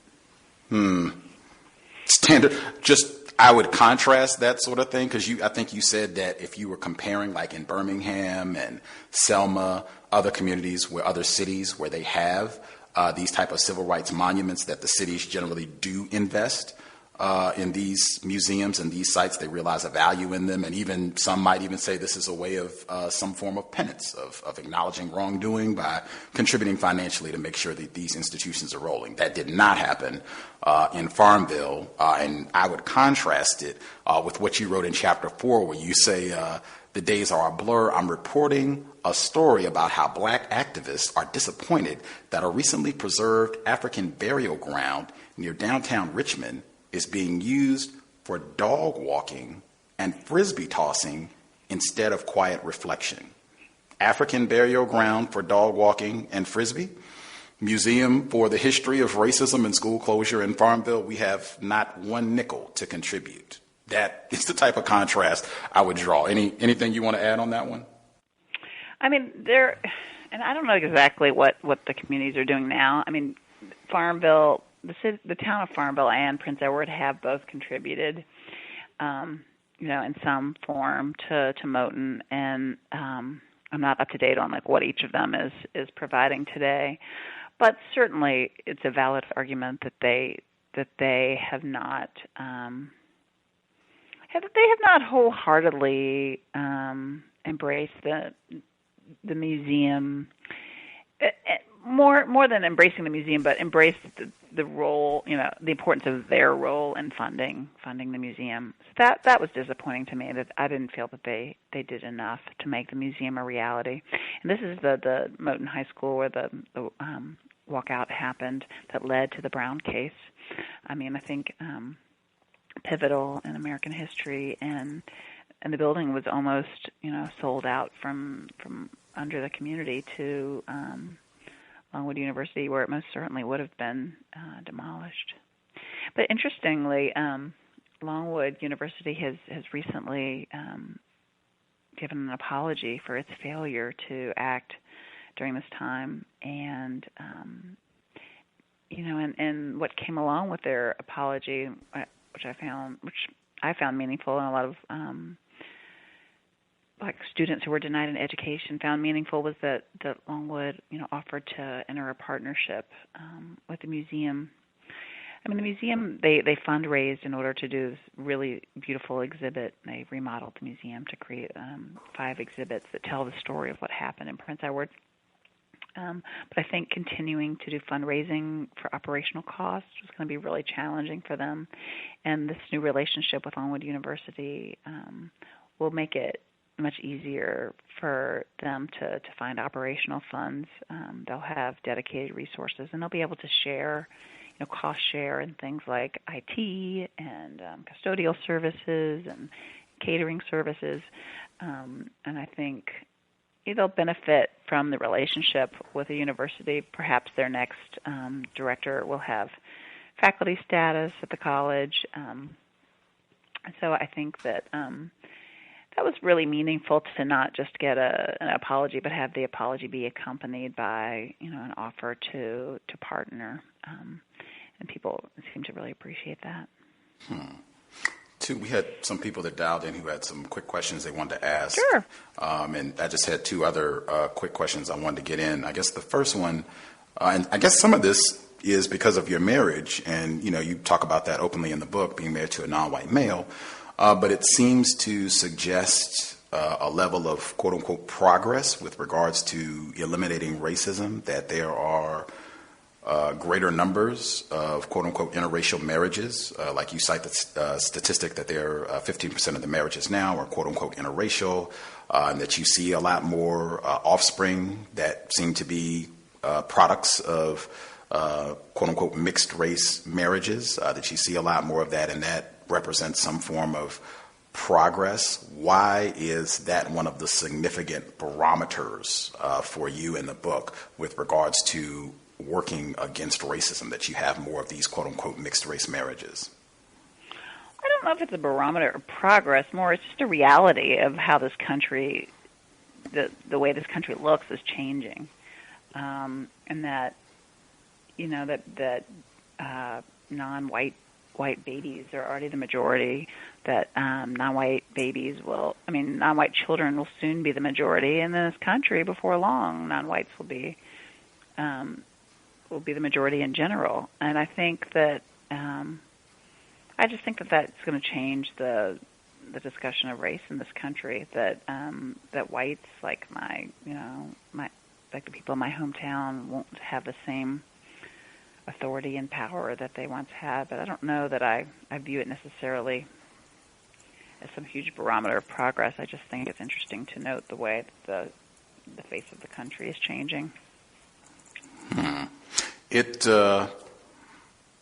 Number one, I hear this. This is not just you. I hear this on a regular basis. People come on this program, and I have, in fact, heard people say, like, seriously, like they're not joking at all. They're serious that the way we're going to end racism is to have more what they call mixed marriages. If we have more of these, then that will eliminate racism. I've heard this for years.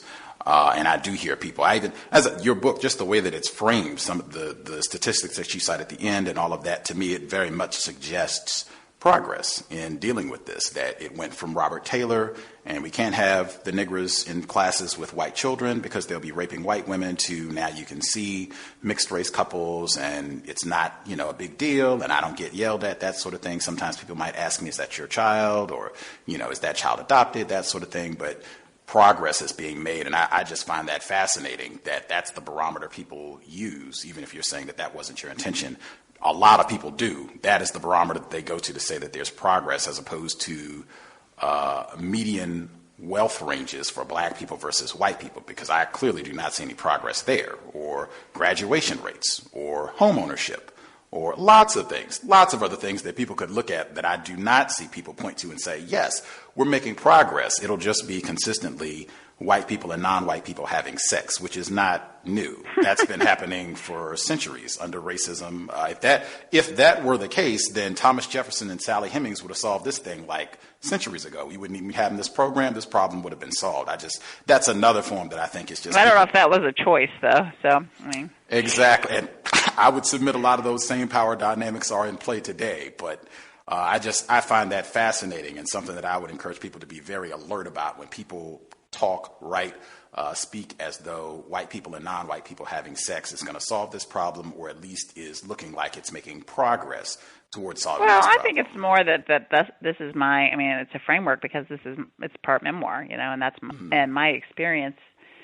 Part of what has shaped my views and shaped my experience is a marriage to a multiracial man, and being the mother of multiracial children. It definitely has changed. Has changed my interest in learning about minority communities. It's changed how I think about. I have to think consciously about how to teach my children about racism in this country, and talk to them about how they view their own skin color, and how the world, or America in particular, will respond to them because of their skin color, and they're learning from a really young age about slavery and about how American Indians were treated in this country, and I think, for me, I think it's true that being in these relationships as a mother and as a wife has changed my viewpoint, and so I wasn't, I don't think that my marriage means progress for the whole country, certainly, but I think, in the memoir sense, and talking about what happened in my community, it's certainly relevant that it was sort of an eye-opening experience for me to be put in this, to be in this position as a wife and a mom. I didn't, I don't think that I did not intend to frame interracial marriages as the solution to racism in this country. Okay.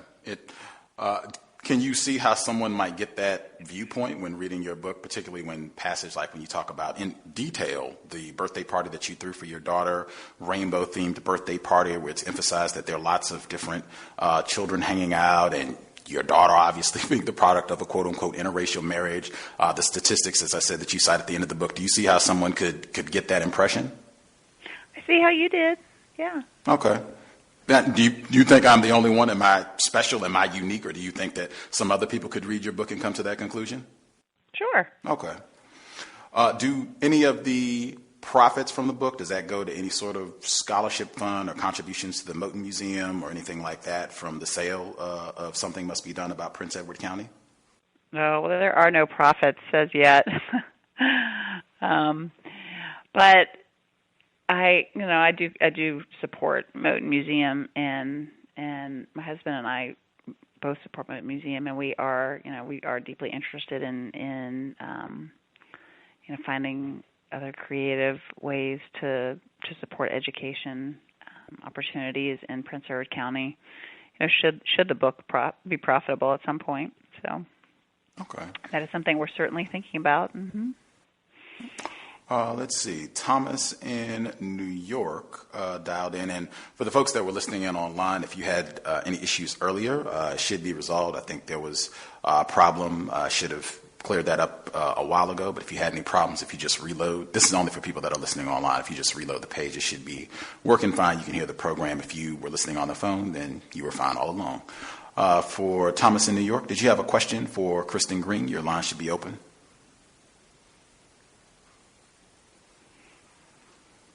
Thomas in New York, did you hit your mute button? Are you with us? Not hearing you.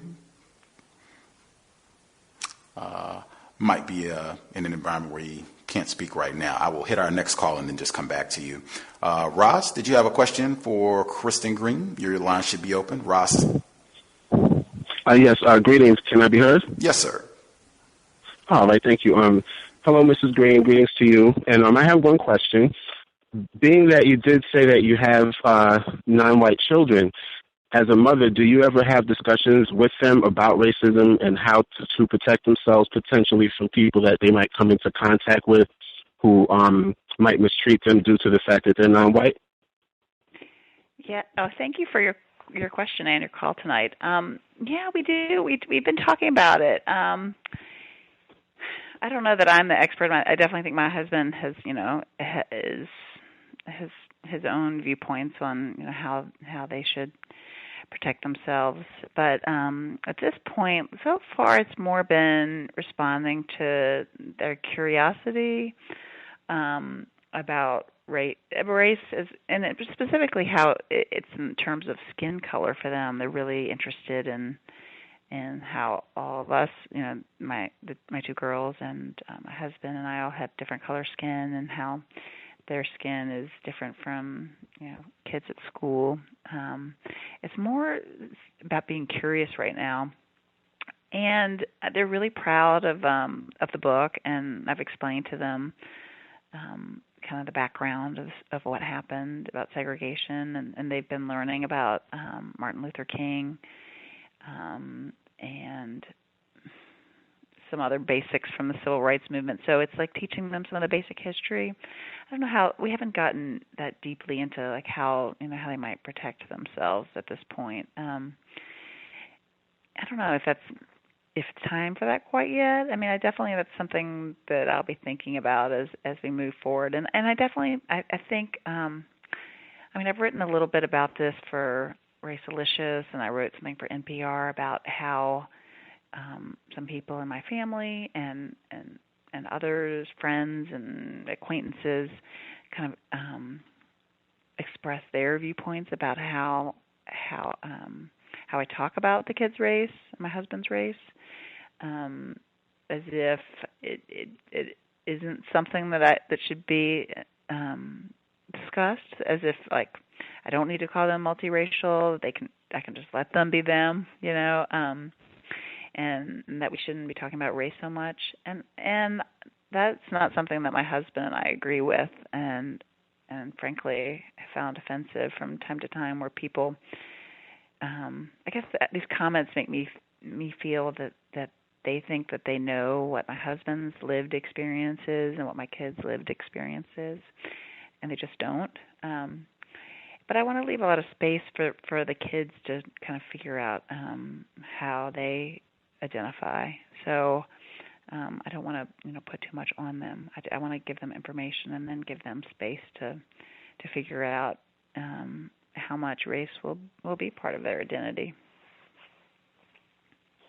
And what is your husband's racial makeup? He is part American Indian. And is that like Native American and white, or Native American just Native? Oh, okay. I just wanted to know. Yeah. And my final question is, being that your children are now learning about segregation and about racism through both of you as their parents, you as a white female and being their mom, do you feel that these sorts of discussions will bring any sort of ambiguity as far as how they might view white people due to the information that they'll be learning, and the fact that you as their mother, of course, is a white woman, but they're learning such negative things about what white people have done to non-white people? And thank you so much for taking my questions. Do I feel like it will bring ambiguity to... Yes, like just an ambiguity in terms of how they feel, being that you are their mother, and of course they're going to have that maternal bond with you as you being their mother, but yet they're learning such negative things about what the atrocities that white people have committed against non-white people. I was saying, do you think that might bring some ambiguity in terms of how they feel about maybe other white people, being that they have you for a mother, or even towards you in a way, because you're white as well? Do you feel like that them learning these things about racism might bring them some sort of ambiguity, whether it's towards other white people or even possibly to you, being that they're learning about essentially the things that you as their mother, their mother's ancestors and their mother's foreparents have done? Yeah, I mean, that's a good question. It may, at various points of their life. That's for them to decide. I don't know. I'm sure they will struggle with that, and they're not old enough to have the interest to kind of read the whole book at this point. It's me kind of telling them about the history part of it, and we haven't gotten deeply into my grandparents' role, or into, for example, my mother's defense of my grandfather. That was really frustrating for me while I worked in the book. They're not really sophisticated enough to kind of to deal with that stuff yet. So it'll be interesting to see how they, process it later it'll be interesting to see when they take an interest in reading the book, the whole book, and to see what questions they have and how they process it. I mean, I think people tend to go through, phases of the way they feel about these kind of things in response to other things they're learning and things that are happening in the world. So I'm sure it won't always be a positive view of white people, no. But it will, I'm interested to see kind of where they go with it and what their questions are. I do hope they're proud that I took it on, and I hope that it will be meaningful for them that I confronted this tragic history and my family's role in it. Appreciate that, Roz. Caller 1943. 1943, did you have a question for Mrs. Green? Can I be heard? Yes, sir. Yes. I apologize, Ms. Green. I haven't read your book. I was just wondering, what kind of words do you use to describe your grandfather? Because from what I'm hearing from this show, of course he's racist, but he sounds evil.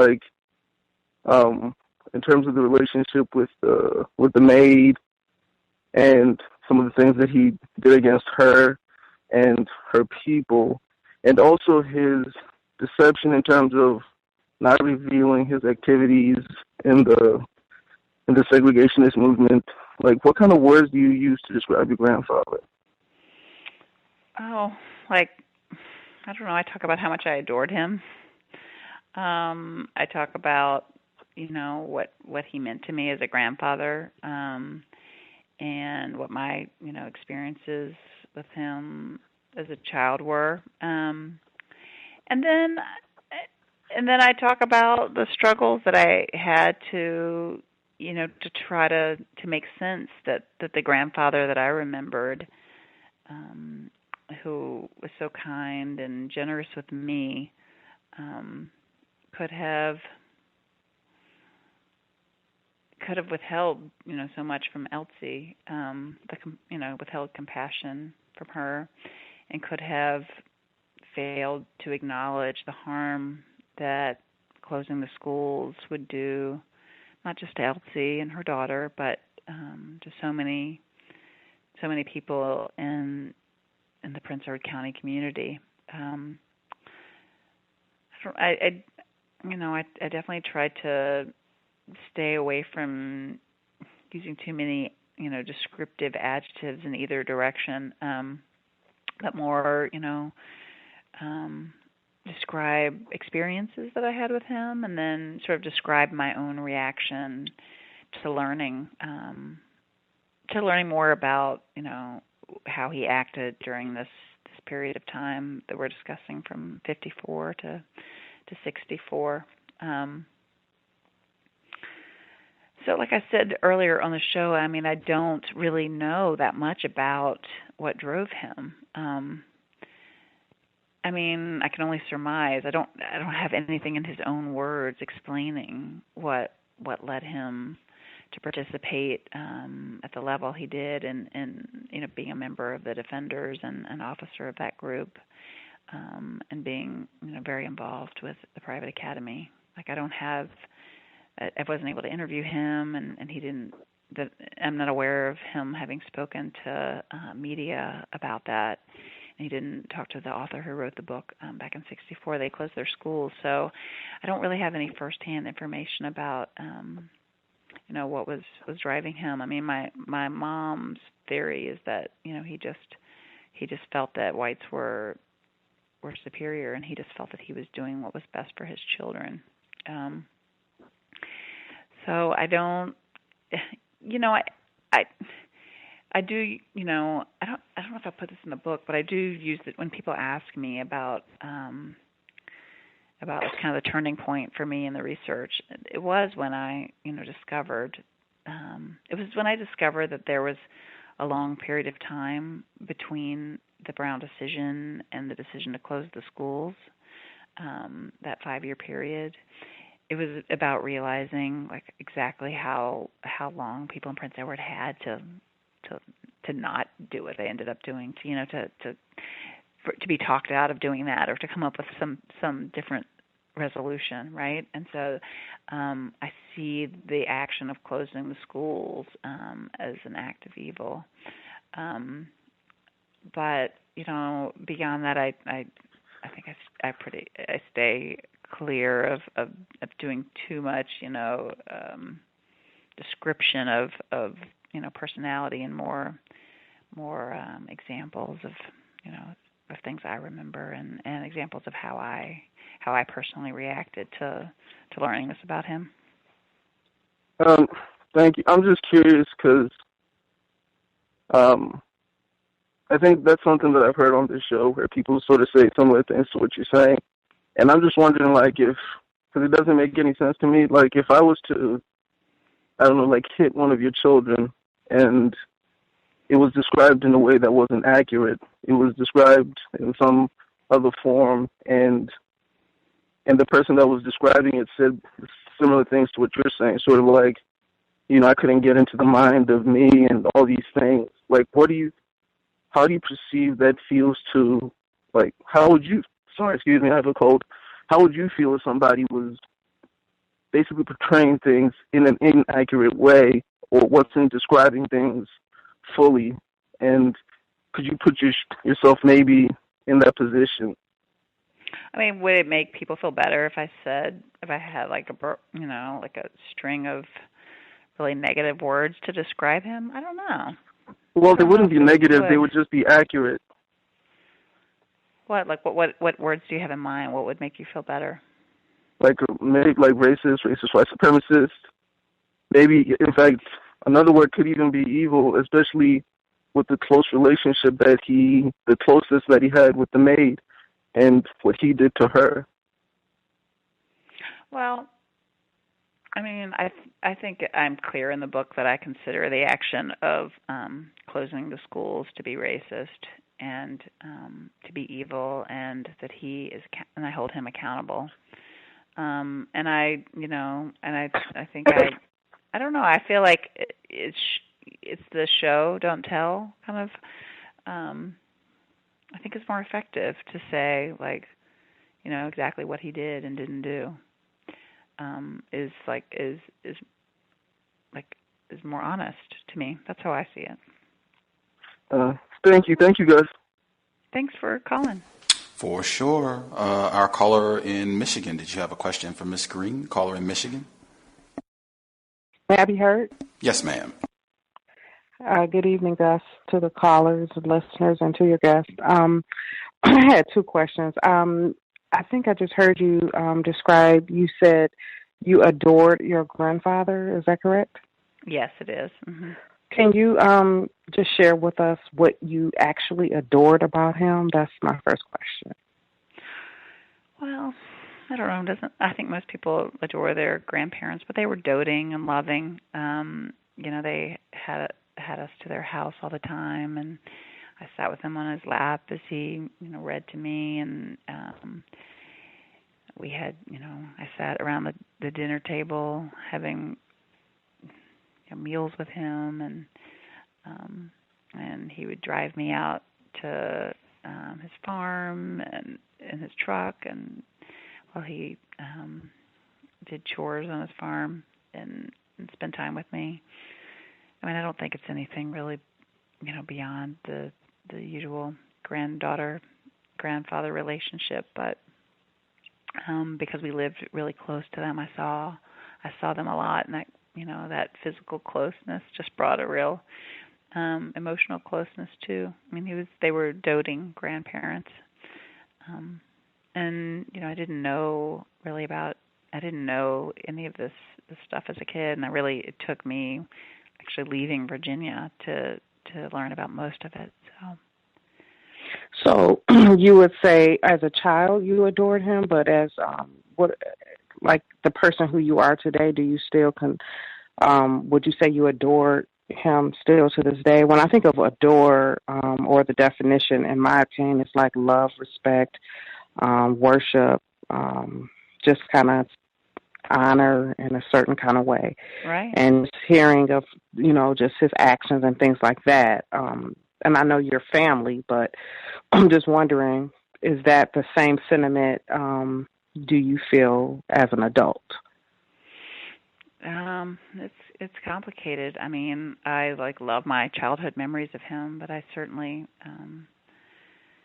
was really saddened about what I learned about what he had done, and really conflicted because on the one hand, I really wanted to not lose that childhood adoration. I wanted to remember him as what he was to me when I was a kid, what he always was to me until he died. But on the other hand, I didn't I wanted to explore his role in what had happened in Prince Edward County, and I really struggled, to accept that he had played a part in something that I considered so evil. So the kid in me, adores the grandpa. The adult who knows everything is ashamed. And my second and final question is, who do you think is most confused about racism, white supremacy in your experience, white people or non-white people, and why? Oh gosh, I don't. I mean, I think that whites don't experience racism, so I'm going to say they're the most confused. Yeah, and I think that they, in general, don't know what to do to make it better. They don't have to grapple with it in the same way. You said white people are most confused? I mean, just off the top of my head, that's what I would say. Mm-hmm. Okay. Well, thanks for taking my call, Gus. I will mute myself. Thanks. For sure. Ms. Green, we had 3 final callers. Do you have time to nab our last 3 callers? Sure. Okay. Be glad to. I think this is our retired firefighter in Florida. Did you have a question for Miss Kristen Green? Yes, sir. The first thing, I think I overheard the guest made a quote to one of the callers. What would make you feel better? I thought that was kind of condescending, where the caller specifically asked for accuracy in terms of terms to call how a white person should be identified when practicing racism. But anyway, moving on. Was the tactic that you write about, did that happen in other parts of this part of the world? Did that happen in other places? Well, exactly what happened in Prince Edward didn't happen anywhere else. Nobody else closed their schools for 5 years. Prior to Prince Edward closing its schools, Virginia had made massive resistance a state policy, and the legislature had granted authority to the governor to close any school district that attempted to desegregate a school or schools. And there were 3 school districts where schools were temporarily closed in Virginia in, let's see, it was late 58. Okay, something, I have a very small amount of time, so you don't have to elaborate so long on it. Okay. But something similar, didn't something similar happen in Arkansas? And Arkansas closed the schools for a year after. Okay. Now, right. because I'm trying to get to something. Okay. We're talking about both of these incidents happened in the 50s, correct? Arkansas, I think, was the 50s. Yeah. The one you write on happened when? 59 to 64. Okay, in the 50s, mm-hmm. in the 50s to now.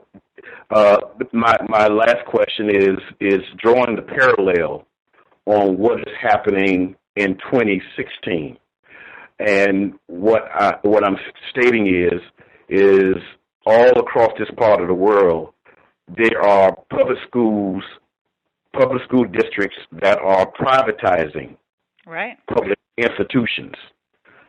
So what is your take on drawing the parallel? In my situation personally, the elementary school that I went to back in the early 60s, it sits in an area that was designed. The area was designed for non-white black people specifically. The property was owned by a white male, and the school that was that they built in the area. Now, the children who stay in the area can't even go to the school. Same thing with a high school that the President of the United States a few months ago visited. This is one of the most highest rated, however they rate high schools in the country. And he visited this high school about 6 months ago. So could you expound upon us the parallel from what you wrote about to what is actually happening today? Are you talking about this charter school movement? They're creating charter schools? I'm not even talking about charter schools. I mean, charter schools plays a part in what I'm talking about, but I'm not even talking about charter schools. These are public schools, and I'm sure it's happening all over the country. And what's happening to them? I'm not sure I understand. I'm going to be a little more specific. What is happening is now, because of special programs at these high schools, your child can't just walk into that public school. They have to qualify to be able to go to that high school. And there is a lot of talk that I've been hearing lately that the future plan for a lot of white people who have power to actually eliminate the word public school from this part of the world. So I just want to let you expound. Now you can expound as long as you would like to on the parallel from what you wrote about to what I see is going on today. I appreciate the question. I'm afraid I won't be able to give you a great answer because I'm not very knowledgeable about that specific issue. I mean, I do know that some of the ideas are that, specifically where I live in Richmond, Virginia, the Richmond public schools are struggling to attract a wide variety of students. And so I know that the school district is trying to appeal to more kids and keep enrollment in some of the schools that they would have to otherwise close if they don't keep enough students. And so they're adding, for example, like a middle school near me is adding like sort of an arts curriculum to try to attract more students. But you're right. Then sometimes these schools end up becoming exclusive to the students that they're meant to serve. Unfortunately, I'm just not an expert in this, and I don't have, I haven't done enough research. I don't know enough to have a opinion that is very valuable on this.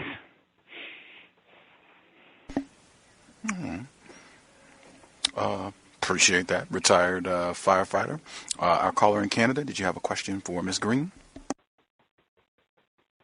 Oh, okay, I just unmuted myself. Okay, I actually have three questions.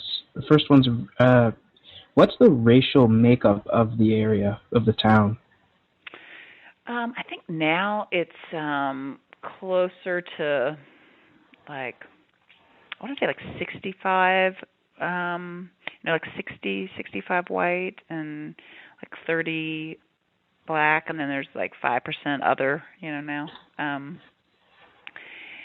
But yeah, I should know that off the top of my head. I'm sorry, I can't remember exactly. But that's kind of roughly, that's roughly what it is. And it was a little closer to parity. Like I think it was like 55% white, 45% black, or something, almost close to 50-50 at some point. Mm-hmm. And some people attributed that like racial parity to being one reason why Prince Edward was a community where this happened, and perhaps that whites were feared an insurgency. I don't know if it's true or not, but that was one theory. Okay. Second question: how would you describe, just briefly, the racial attitudes now, like right now?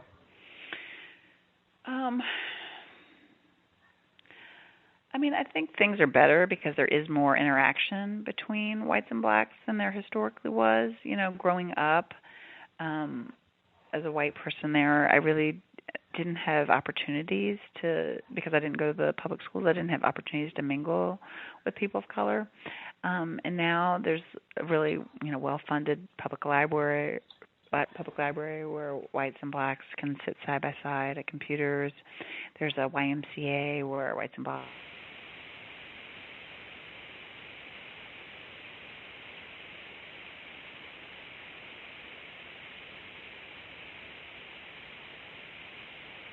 baseball and softball team. So I think there are more opportunities to understand each other. And this Moat Museum is a great place for both whites and blacks to come in and kind of share their own stories and to be in an environment where they can listen to what others' experiences were. It's kind of a place you can come back regularly to have conversations if that's something you're interested in. And so I think that like a lot of progress has been made.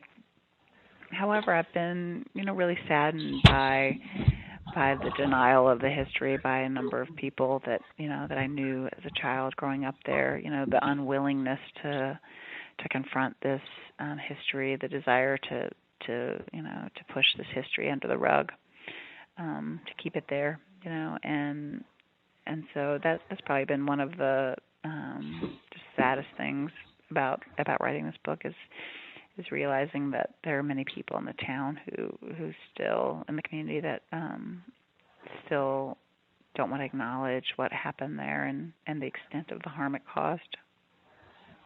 Okay, now for my third question. Considering that those kinds of denials, refusals to confront racism, which I guess is obviously, as you know, is not exclusive to your town, in light of how, like, because I didn't get to watch the whole discussion, but I guess you'd agree that there's a system of racism, white supremacy. Of course, yes. Okay, so continuing from that, do you think necessarily that integration for black people specifically is the answer? Like integrated schooling, is it? Do you view it as progressive? Why or why not? Do I view integration as progressive? Well, integrated schooling, like an automatic sign of progression. The latest studies that I've seen show that everyone's performance, white, black, brown kids alike, everyone's performance is enhanced. School performance is enhanced by being in a mixed environment, and that one of the only ways to bring up performance in really low performing, high poverty, schools that currently are high percentage all black or all brown is to have them be more integrated. So based on that, I still think that that's the right answer. I don't know how progressive it is. Okay, that's all my questions. Thank you for answering. Okay. I'll mute my line. Right on. The caller at 9685. I think this is everybody that I see on the line anyway. 9685, did you have a question for Ms. Green? Yes, may I be heard? This is Thomas Smith in New York. Oh, okay. Yes, sir. We can hear you. I had some phone issues earlier. Good evening, Gus. Good evening, ma'am. How are you? Hi. I missed some of the call trying to get my phone line thing working properly. So I might be asking you questions that's redundant. If I do, I apologize. What race was Jason? Oh, he's part American Indian, part white. Part American Indian, part white. And what would your children be considered? American Indian or white? Yeah, they're I consider them multiracial. I don't know how they'll choose to identify, but they're part American Indian. I think my husband often tells people that he identifies as being brown. That's more because he doesn't have a connection to the cultural side of being American Indian. So he identifies more with his just how the world sees him as being a brown person. Does he receive any benefits for being an American Indian? Not that I know of. Oh, okay. Have you ever been involved with a black man? I had some black male friends, but not a relationship per se. Oh, okay. Do you consider your grandfather and your grandmother to be racist? Yes. Mm-hmm. What about your parents? I think some of I don't call them racist, but I think some of the views that they held or hold are not as progressive as they could be, and at times have seemed racist to me. But some of those views are kind of are fluid, or I viewed them in a specific way when I was asking them questions about something. So no, I don't view them as racist, but that's I don't know that it's for me to judge necessarily. Okay, you answered the lady's question when she asked you earlier, who's more confused about racism, white people or black people? You said that blacks were more confused. I said whites were. Whites were more confused. Mm-hmm. Who's more aware of race, white people or black people? Oh, gosh, I don't know.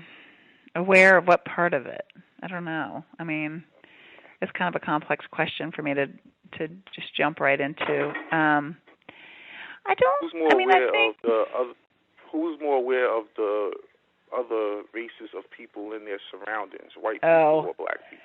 I think whites sometimes, I mean, this is like a gross generalization, but I think they tend to be more like interested, like more curious about what everyone's race is. You know, that's like the questions that my husband and kids get and friends get about, what are you? Where are you from? Like that tends to come from white people. So if that's what you're referring to, yeah, I think that whites are definitely more interested in like nailing down, pinning down exactly. In general, whites are more interested in pinning down exactly what somebody's race is. But that's very general. I don't really have any way to gauge that. I got you. My last couple questions for you. Okay. Was your black nanny, was he also your parents' nanny, or your mother or your father's nanny as well? She wasn't really a nanny. She came like once a week and helped my mom. My mom would leave. I guess it was almost like a babysitter because it was one day a week. But she did watch my mom for I think 2 to 3 days a week when my mom was a kid. So yeah, it was like a 2-generation thing. But she has never babysat my children, and it's interesting because I think she still views me, and it's hard for her to get beyond the thing that I was like her employer. I'm like, Elsie, I don't you can just, I don't have like any authority, like over you now. But I think it's because of nor did I as a child, but she didn't view it that way. And I think it's just because of the historic nature of their relationship. It was hard to move beyond sort of that employer-employee, like the way that she viewed it, that I was connected to that because my grandparents had employed her and my parents had. Okay. I'll leave it at that. Thank you very much for answering my question. Oh, thanks for your call. For sure. Glad we got him in after the phone issues. I think one other person slipped a hand up really quick. If you had a quick question before Miss Green exits, did you want to get your question in? 2842, quick question. Good evening, Gus, and good evening to the guest, and good evening to the other callers. Greetings. Good evening. My question, Miss Green, was, so do you think that your grandfather was ignorant when he was practicing racism? Ignorant about what? Just an ignorant person?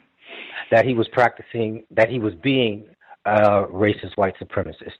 Was he ignorant of that fact in his behavior and his actions? Oh, I don't know.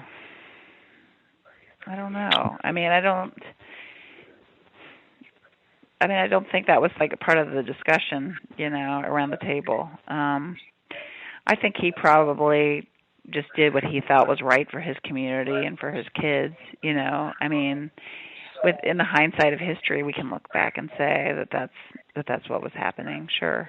But I don't think I definitely don't think that's how he viewed himself. Okay. Thank you. And my last question is, with your children, as they grow up, will you use proper terms when you discuss their great-grandfather as being a person who practices racism, white supremacy?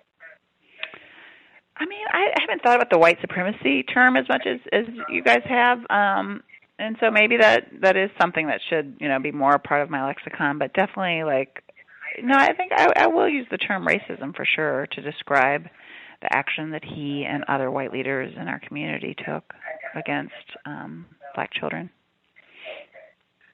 Okay. Thank you very much. Thank you, Gus. I'll mute my line. Right on. Glad we got your question in as well, sir. We had a person that was listening in. They just wrote in. They wanted to know if using the term, or I guess even before I get that, I checked the book as you were talking. The word evil is nowhere in your book because you had said that referring to what they did in closing the schools as an evil act, that term is nowhere in the book to describe it as evil. But their question was, why don't you want to clarify these people's behavior, the whites, your grandfather included, grandparents in closing the schools, why don't you want to clarify, categorize their behavior beyond being racist, doesn't simply saying their behavior was racist minimize their actions? Wouldn't it be more clear and truthful to state that what they did was a criminal terrorist act due to the fact that they were racist? That was their question. I don't know. I just don't think that. I mean, that doesn't work for me. What I wanted to accomplish with the book. I mean, I understand your listeners' perspective, but that's not necessarily mine. So, and I think you're right. That evil didn't appear in the book, but I've been using that term regularly when I give talks to describe, sort of the way I came to think about my grandfather and others, white leaders' actions in Prince Edward. Okay, right on. Appreciate hanging out to nab the extra callers with questions and what have you. I did want to make sure thanks for having me. For sure, I did want to make sure I got in before you exited out. I'm really glad that I read Bob Smith's book, They Closed Their Schools, just because his book is not a memoir, right? It's just, this is what happened. He does the interviews and he gives you newspaper clippings and what have you, but it's not a memoir about, how he felt or what he experienced going through all of this as a white journalist doing his reporting. I would encourage that one much more. I did. For me, your book, I felt like it was, or I will even retract the word feel. I concluded my thoughts were that it seemed very much like what I would expect from a white person writing a book where it drifts a lot into your personal experience and your wedding and you going back and doing this research, talking to all of these people and your children's birthday parties and what have you. Like, it just seemed very removed from the story that we're supposed to be focused on in terms of Prince Edward County and this, what I call a terrorist act, in keeping these black children out of public education for 5 years, deliberately doing so, in many cases gleefully, proudly doing so. It was very difficult. And some of the things that I pointed out already, it just seemed like what I would expect from a white person writing this sort of book, and could even be classified, in my view, as an act of racism, and how that sort of thing is written, as I said, in some of the words that are used, that your grandparents were products of their time, that Elsie was part of the family,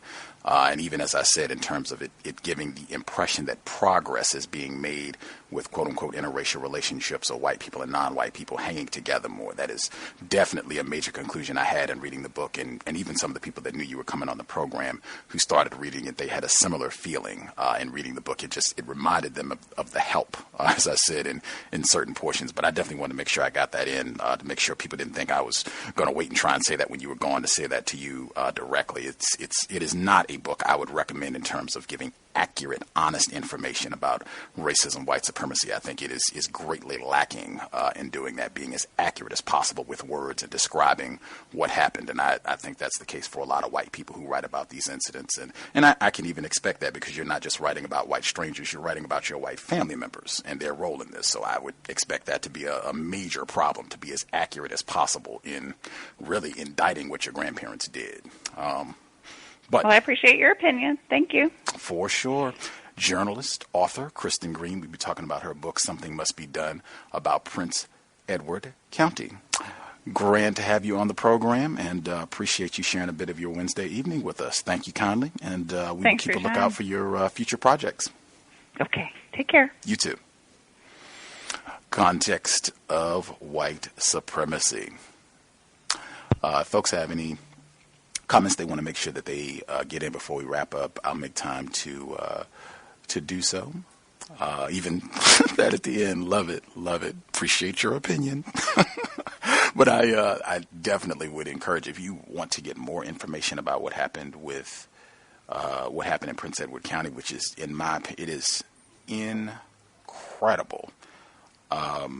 As I said, I mean, just imagining closing schools for 5 years on this basis, it's incredible. If you want to get more information, even though it is a white author, They Closed Their Schools, in my view, it is much better than this book. You don't have to hear all the stuff about the pool party she had with her white grandparents and all that other stuff that You don't need all that. In my view, I think that's even some of that narcissism where the focus comes back to the white person and what they felt, what it was like for them, her moving around, going to California, going all these different places. They closed their schools, does not have any of that. It is just straight, this is what happened, factual information. This is what was in the newspaper at the time. This is what people said at the time. It was published in 1965, so it was right in the thick of all of this. But Bob Smith, you should be able to get a copy. If you can't find it in the library, I think you can get it like online or what have you, and it shouldn't cost you an arm and a leg. I got a used copy, and it didn't cost an arm and a leg, I don't think, but I would definitely recommend that book. I read a portion from it the other day on the Monday program. Lots of just fascinating information, and you can even go back and listen to the program that we did at the end of 2012. Where we had Mr. Grogan on the program. Brian Grogan. He has his own website. He did a documentary film on this very topic. He just changed the title. His film is They Closed Our Schools. But he was on the program 2012. And as I said, you can go back. You can hear the anecdote where he talked about how white people deliberately burned Bob Smith's book, They Closed Their Schools, because they did not want truthful, accurate information to get out. Bob Smith is a white man, suspected racist too, so you should keep that in mind as you're reading it. But even that being said, it has much more accurate information. In my view, you will learn a lot. Couple quick tidbits that I wanted to make sure that I got in before I get to callers. Number one, and I meant to send 909 a heads up that I was going to do this because he's called in many times. I'm sure people who've been listening to the Cows for a while have heard 909 on the program called in before. But and I think the program with Mr. Grogan, he called in to talk about compulsory education and saying that he didn't think it was constructive, that he thought it would be better for black people to to not be in the public school systems as they're currently constructed under white terrorism. And that it would be better. We could miss all of the, false information and fake programming and just everything about the way that environment is constructed is not to our betterment. And we've talked about it, and I've given my differing opinion as I was reading this book and seeing the results of what happened to some of these black children who missed out on 5 years of education, both the older black children that were like 13 when the schools got closed, so they missed like all of their high school years because of this, and even black children that were 6, 7, 8, so they missed like 1st through 5th grade because of all of this, and seeing how it played out for them, it had disastrous consequences. Like, they did studies years later, and Prince Edward County had a higher rate of illiteracy than the surrounding counties years after this happened. And she even has interviews with some of the black people where they're adults and they're in their 30s and 40s and married and can't read because of this. I vehemently, strongly disagree with that position that we would be better not being in public schools just the way that they're constituted, that nothing would be better than being in these public schools. And I'm of the opinion, and just full disclosure, Dr. Kamal Kamban, he's in agreement with 909. Right. He said, I asked him and he said that he thinks it would be better if we were not there. I do not agree with him either. Lots of great information, but I have a different view there totally. It's not like you don't have a lot of black people who dropped out of school, right? Like, you could do generational studies. I mean, you could go, this is something that it shouldn't just be theory and people talking. Like, it should be very easy to go out and get evidence. Okay, let me find some black people in their 30s, 20s, 40s, 50s, 80s who dropped out of school and see how their life has evolved. Has it been constructive? What are they doing? How have they used their life to work against racism or even just, to have a constructive existence? What has been the product of them not, being in public schools as they're presently constituted? I haven't done that experiment, but at least from the research that I have done on people who have done that, generally it does not end up with people doing lots of constructive and wonderful things and you want to emulate what they've done. I'm not saying that you got to go to college and all that, but just people who K through 12 dropped out, didn't participate, whatever the case may be, had to work, racism, white supremacy, racist codes to schools or suspended them, whatever the case may be. I have not seen a lot of constructive results. I have seen a lot of this is exactly what racists had in mind, and we are just going to stick it to them further and make their whole existence on this planet horrendous and as difficult as possible. Again, this is when there should be lots of evidence. You shouldn't have any problem being able to put your hands on some black people who dropped out of school and just, what was the result? How did things work out for them? And let's come to a conclusion. But just from this alone, I do not see any evidence that, the black people who were locked out of schools for 5 years, that they ended up being much better off because they missed all of the racist programming that you're going to get in the public school system and that sort of thing. I don't see any evidence of that at all. It's just lots of really sad, pitiful stories and people who ended up being crippled, not just for one generation, because then you end up having black parents who have a very bad relationship with school and have a lot of educational deficiencies. As I said, high rates of illiteracy in this group. Now they can't help their children as much with school, and that ends up being reflected in their children and the relationship that they have to school. You just end up having generational trauma, in my view, and that's something you can look at the research, because Whites did a lot of study about what happened, the after effects of how this played out on black children who suffered through all of this. One of the other things I wanted to make sure that I mentioned, it is, there are a few events that I can look at in terms of just getting information about what dedication is, about us not having an understanding of what it means to be white. This is a fantastic one to study because you get to see local, national, can't say global, but at least local and national, how this incident played out. And you had presidents when the decision came down that, you got to integrate, quote unquote, integrate schools and all that. President Eisenhower, President Kennedy, who are helpless seemingly to do anything about this. With President Eisenhower, he didn't agree that schools should have been integrated anyway. So whatever, he wasn't gonna make this happen. JFK at least gave a lip service to saying that he thought something should be done about this, but he wasn't able to get this problem corrected either. And it just, for me, that just further shows when you're seeing governors, United States senators who are saying, forget the Supreme Court. They're not going to push us around and make us do anything. These nigger children are not going to school with us, and that's that. And to just see how that plays out for years and the planning that went in. And you got hundreds of thousands of dollars being generated to create these private white academies, that they generated these funds for years. They constructed a new facility for this white academy that cost $400,000. They were able to build it at $250,000 because you had so many white people that were willing to donate their time, labor, expertise, material. It is incredible. And I didn't even have any knowledge of this. I was right in Virginia. I grew up there. I went to high school there. I went to college there. I didn't get any information about this. Nobody talked about this. My parents didn't talk about this.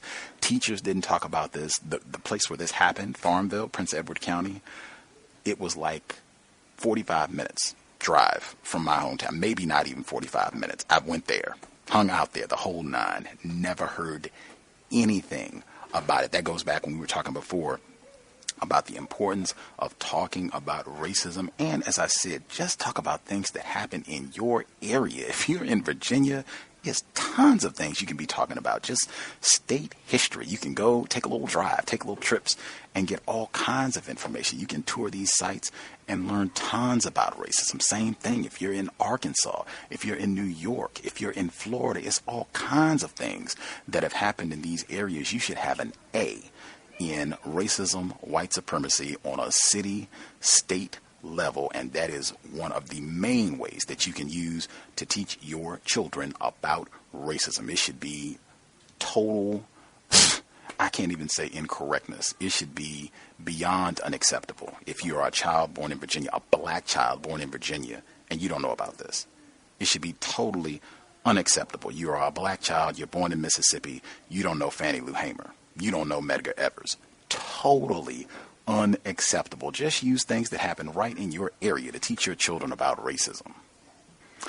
That's it. We'll check in, see if the folks who dialed in have any comments that they would like to share about the information that they heard on the program. If we have any folks that are in Virginia, definitely you should chime in if you have a comment or two that stands out about what you heard during the broadcast. In fact, I'll check in with the people who, if you didn't get to participate, so I'll check in with the folks, 7866 and the caller from a block number. Did you two have comments? Because I don't think you all got to ask questions. Do you all have any comments that you want to get in?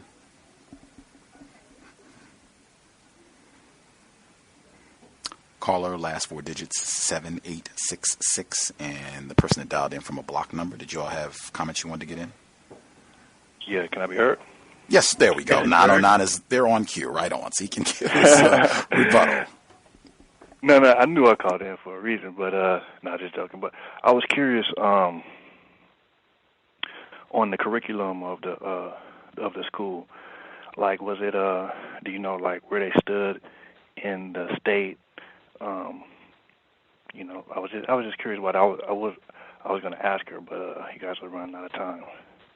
Like, do they have any famous senators or anything like that that came out of that school? Or really, I'm just curious about the curriculum. Like, were they really given high-level education at that school? Which school are you talking about? The white academy or the all-black school before all this happened? Prince Edward was the Prince Edward Academy? Yeah, Prince Edward. The school they closed down was an all-black school? They closed all of the public schools down, and they opened. Okay. They closed all the public schools down, right? So the all-black schools were closed, and all the public schools were all white at the time. Or let me make sure.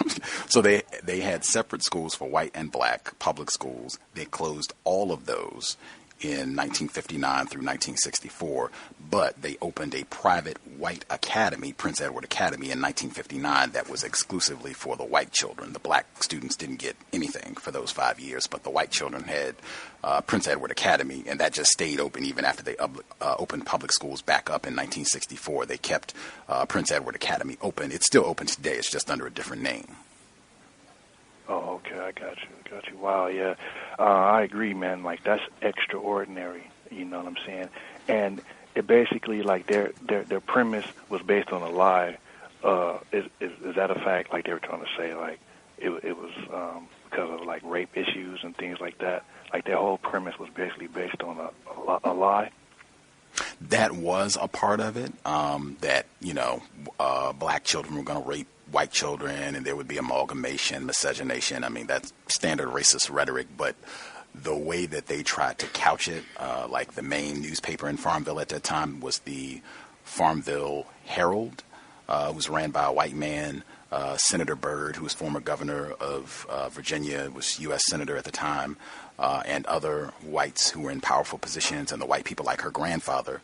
They took the position to not put this on racism, to say that it was a states' rights issue, which is, you know, that's racist rhetoric too, but to say it was states' rights, that the Supreme Court could not compel them to provide compulsory education. That was the legal stance that they took. You can't make us provide funding for public education, and we're willing to go all the way to the Supreme Court to say that you, the federal government, cannot demand that we provide public education.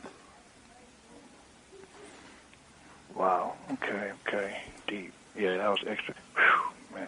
So anyway, I'm going to read that book by Mr. Smith, the one that you recommended, the more accurate book. And I'll probably broach the whole compulsory education another time, because I'm sure people have comments. But, yeah, man, thanks again. For sure. If you want to give your response before we wrap up, we'll definitely make time, because I knew that it popped up just on this very subject matter that had popped up before, where we talked about that on the program. You gave your view that you thought it would be better to not have it at all. The caller at 7866, did you have comment? Because you didn't get a question in either. 7866, did you have commentary? Oh, good evening. Hey, this is the Bronx caller. How's it going? Greetings. Right on. Good to hear from you, sir. Yeah, you as well. Yeah, I was glad that the caller typed in the question. I wanted to ask about how she was like giving you all this weird pushback. I mean, it was like listening to her. It was like she was like at a knitting circle or something. She was just very kind of like do, like she's talking about this awful, life altering stuff and whatever. So we know what that is. But where she was saying like that, it's not important to like whatever rate how racist the people were, but then she didn't even want to kind of accept the distinction of being racist per se.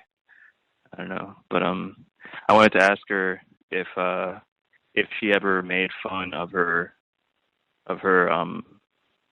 like if she ever made fun of her maid, like to her friends or something, like in what way, like she her maid, because I know I went to kind of I went to a prep school up here in like a pretty prestigious prep school, which happens to be in the Bronx, but most of my classmates were like pretty wealthy white people, and I had a friend when I had right friends when I was in the single digits age.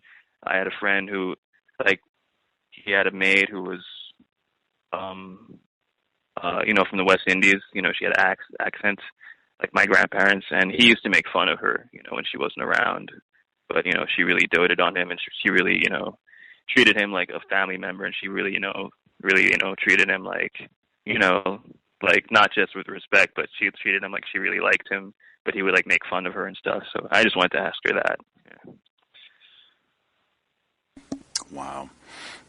Yeah, I would have appreciated hearing her response on that one. It's quite a few of them. Like I was talking about this book with a listener off the air, and I told her that just the very beginning, I think I read that passage where she was talking about how she was part of the family and they loved her and her grandmother cooked for her and they got her Christmas trinkets. And oh my God, I even forgot there's a passage it's straight out of Driving Miss Daisy, where her grandmother, when she's older and she's in like an old folks home, a facility for the elderly, and Miss Green's white mom drives Elsie to her white grandmother who's in the facility so that she can spend time with her. And her grandmother, perks up and is all excited to see this, her black maid to see her. And it's like, oh, this is my long lost friend. I was like, this is totally Driving Miss Daisy. Like, oh my God. Like, that's why I said this. I mean,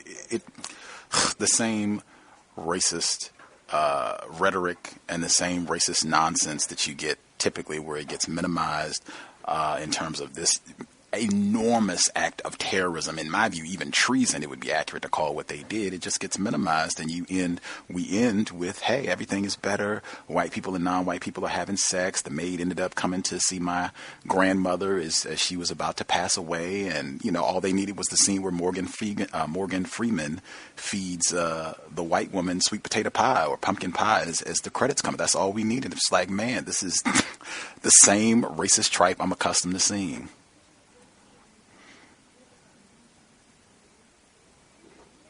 It would be embarrassing if they had any type of like real freaking moral core, but I guess it's not. Do not expect it. Do not expect it. Right.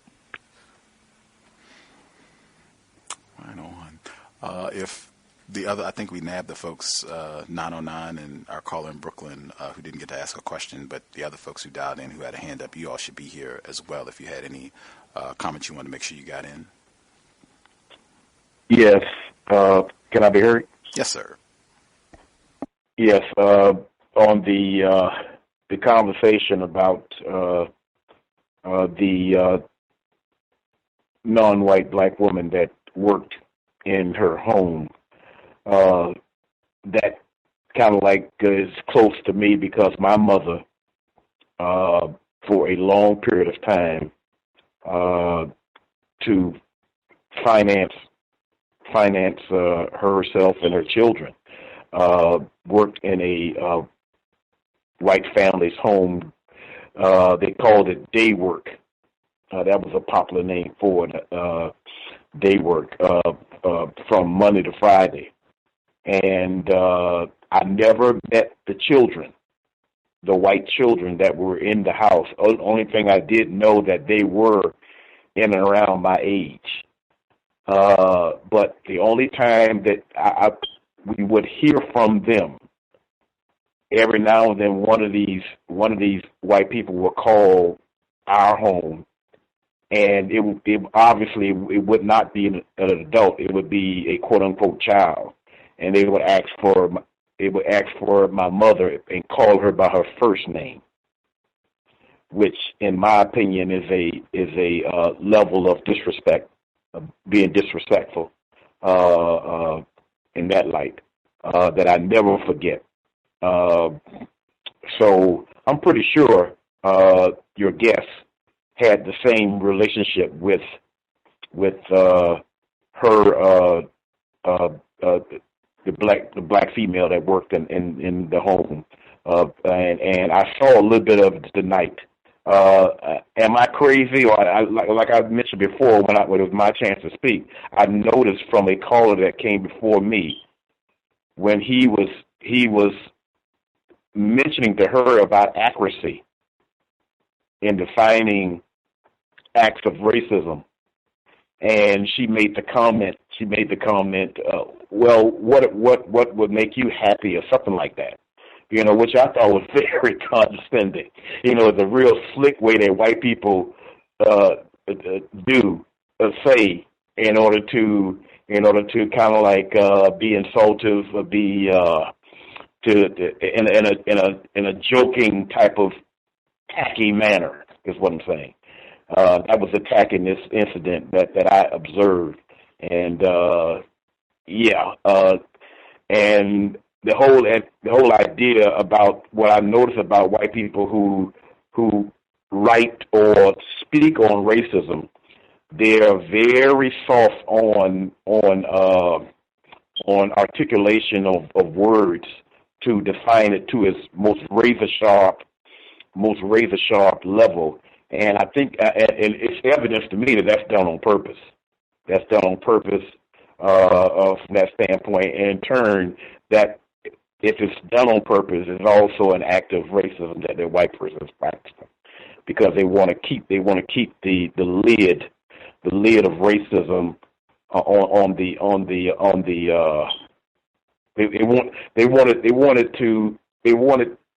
they don't want the truth to get out, is what I'm saying. They don't want to participate in providing the truth of racism.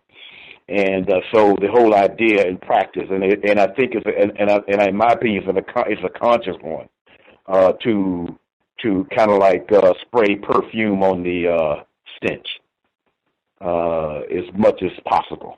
I'll speak on it, but I'll soften it in my speech. And that's some of my thoughts. Thank you. Mm-hmm. I agree. I think even at the very beginning of the program, when I asked her about my definition for white supremacy, she said that her definition is a lot softer than the definition that I use. And then when she walked through it slowly, the only parts that she didn't agree with was she said known universe and dedication. I don't know if they're dedicated to it. And in my mind, there is no better illustration of white dedication to white terrorism, terrorizing black people than what happened in Prince Edward County. I mean, to close public schools for 5 years. I mean, why? And to wind up again, as she stated in the program, and I mean, this is just fact. This was not an overnight thing. This was as soon as the Brown decision came down in '54, oh man, those niggas are not going to school with our children. We'll just close public schools. That'll be that. And they went about fundraising and preparing to do this. And as with glee, it was not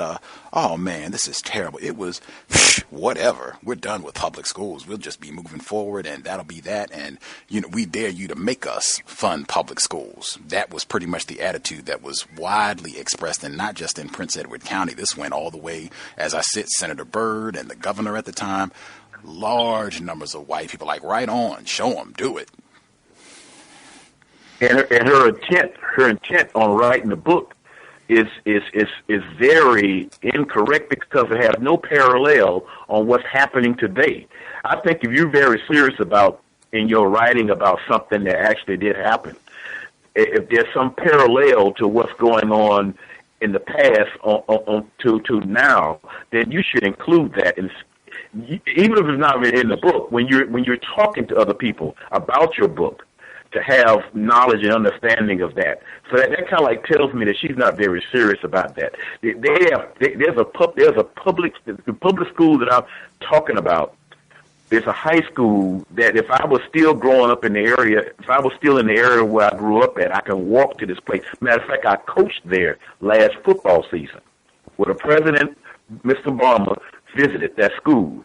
You can only get in there through a lottery system. Now, who controls the lottery system? First of all, a lottery system just to go to school. You know, they'll give you all of the good points about it. You know, there's some sort of attractive program that you can get your child into, blah, blah, blah. But there's kids right across the street. They can't go to that school. And I know that happens a lot more places, you know, as far as they're concerned. And there's a whole lot of talk about the idea of closing down, well, making the word public school extinct. You know, so there's a parallel from what she wrote a book about. Thank you. I suspect she is a little bit more informed about that than she may have let on, because she does talk about in the book how today schools in this area, Prince Edward County, Virginia, are woefully underfunded, and specifically because people think of them as black schools. They still have a high number of black students in the public schools because a lot of the white students, they go to these private academies, and the Prince Edward County Academy is still there. It's just not under the same name, but they go elsewhere. So they are, I mean, some people are saying deliberately in their book, they are deliberately underfunded because people think of them as being black schools, and they don't want to fund black schools. And that's not anything that's exclusive to Virginia. That is widespread. Even one of the callers wrote in during the program that in Illinois, they are looking to get rid of they're in agreement with 909. They too are looking to get rid of compulsory education in Illinois. And I think we have had long-running dialogues about Chicago and black people's struggles in Chicago. Apparently, there's a group of white people that think it would be better to just do away with public schools. That would solve some problems for folks, and widespread. So I suspect she's probably a tad more informed than she let on. Yeah, there's a march that's taking place in Detroit about 3-4 hours ago. Because of the schools are being ill-funded, and just about every face I saw on the CNN report were black teachers or black faces, and I'm pretty sure they were talking to most of the students that go to those schools are non-white. Yep. It's going to be widespread. You can just watch that happen, the erosion of public, and really just anything that is about public resources, particularly as they stoke at least just keep spewing the statistic that there are going to be growing numbers of non-white people in this area of the world. Just having white people say, well, we're just not going to have any kind of quality public services, public education, public hospitals, anything, public resources, if it's going to benefit a large number of non-white people. Other folks have comments they wanted to make sure they got in? Can I be heard? Let's get our caller in Michigan. Really quick, I just wanted to say I agree with the last caller, how condescending the guest was, in my opinion, with her just comments and just, I guess, it just seemed like she just thought her attitude was just really condescending. So I found it offensive that she would describe her her adoration of her grandfather, especially hearing his participation and his hand in the closing of the school system. I specifically thought it was interesting that she was very soft, I guess, with the words, describing him as a racist and just, his acts being racist, but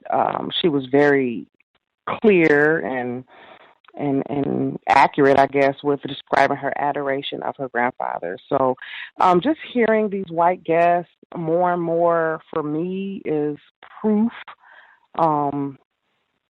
that white people are dedicated to the system, and it's just more concrete proof for me. So I'm just really studying this and paying attention to how, they write these books, they come on the show, they are, open to the discussion. She's welcoming the callers. Oh, thanks so much for asking the questions, and oh, thanks for calling in. And it's just proof, that they have no intentions of trying to be serious about replacing the system with justice. I missed a lot of the show, but I didn't get from the part that I heard that she was interested in, or, her purpose of writing the book was to have anything to do with anything but just promoting what her grandfather, participated in. So it's just interesting, and I appreciate it, Gus. On Monday, when you had the guests, I was really interested in trying to get time to listen to this show tonight, because when I think about 5 years of denying children or just black people or just people, period, education, 5 years, that's just, it's sickening. And when you put it in, you really broke that down. You were like, if you're in the 9th grade, your whole high school years are gone.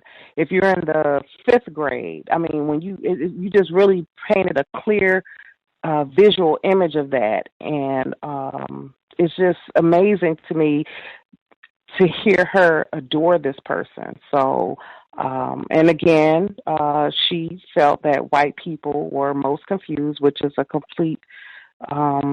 It's just interesting that all the white people so far feel that they're just, white people are most confused. So I don't know. I just wanted to just say that her choice of adoration as a word to describe her grandfather was just interesting to me, and I appreciate just trying to understand the usage of words, the definitions, getting clear understanding of what people mean when they say certain words.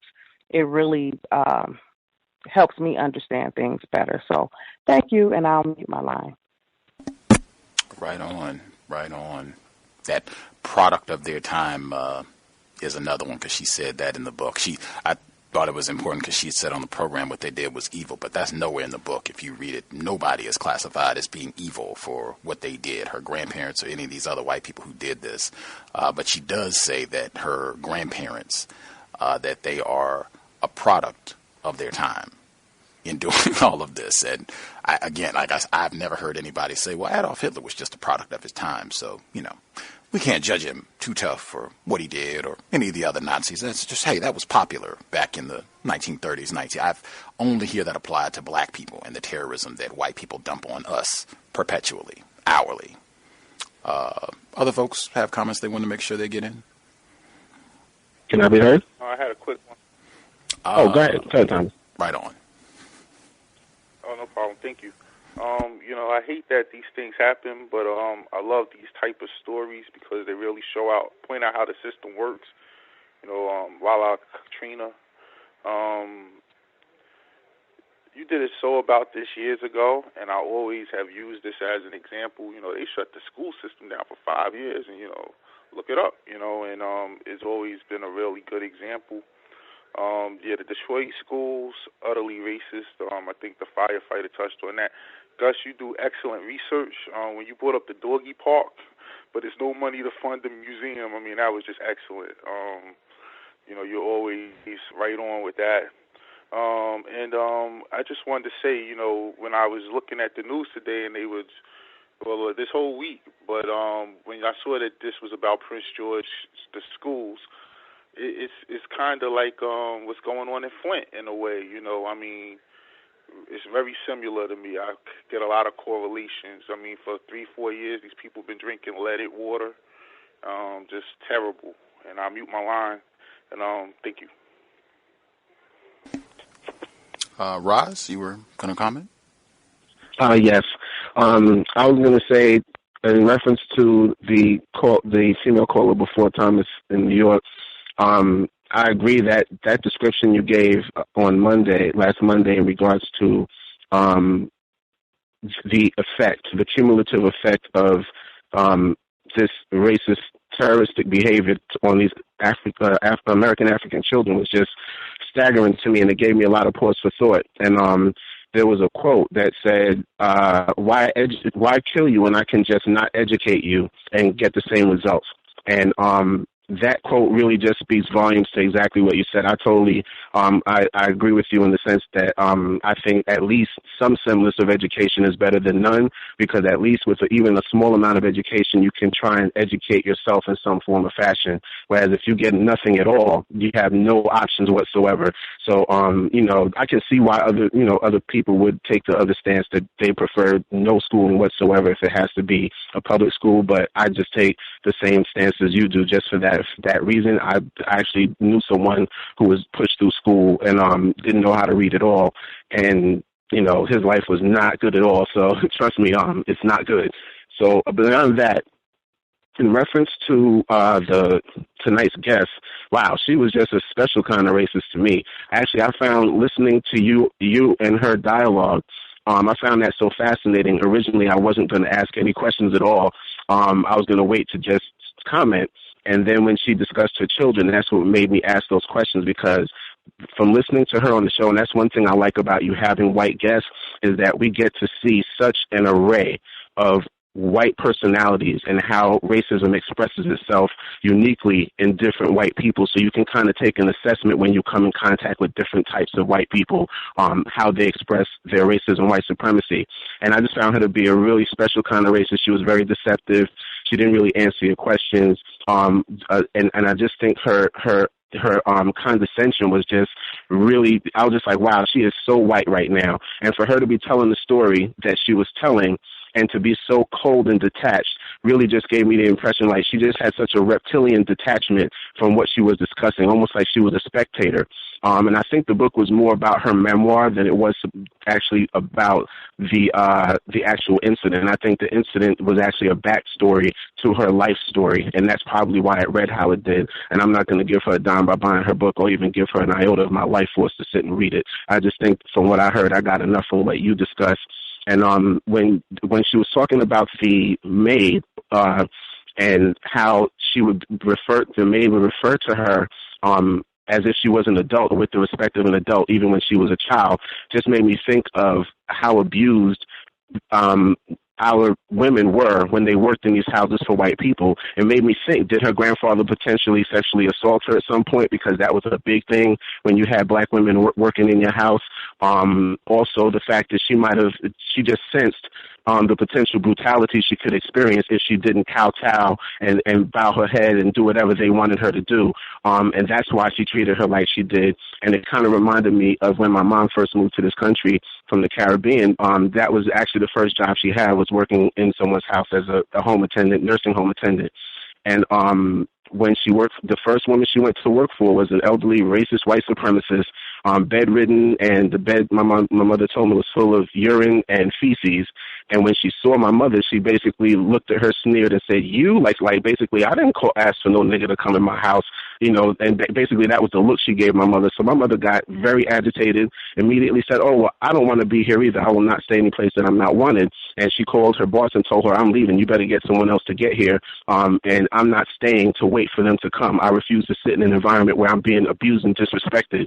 So the lady was in the background yelling, "Oh, you have to wait. You have to wait for the other person to come." She said, "No one was here before I got here, so it'll just be just like it was before I got here. I'm out of here." She left, and she left the woman crying in her feces feces in her urine for someone else to come, and hopefully they sent a white person. Otherwise, my mother could really kill us anyway.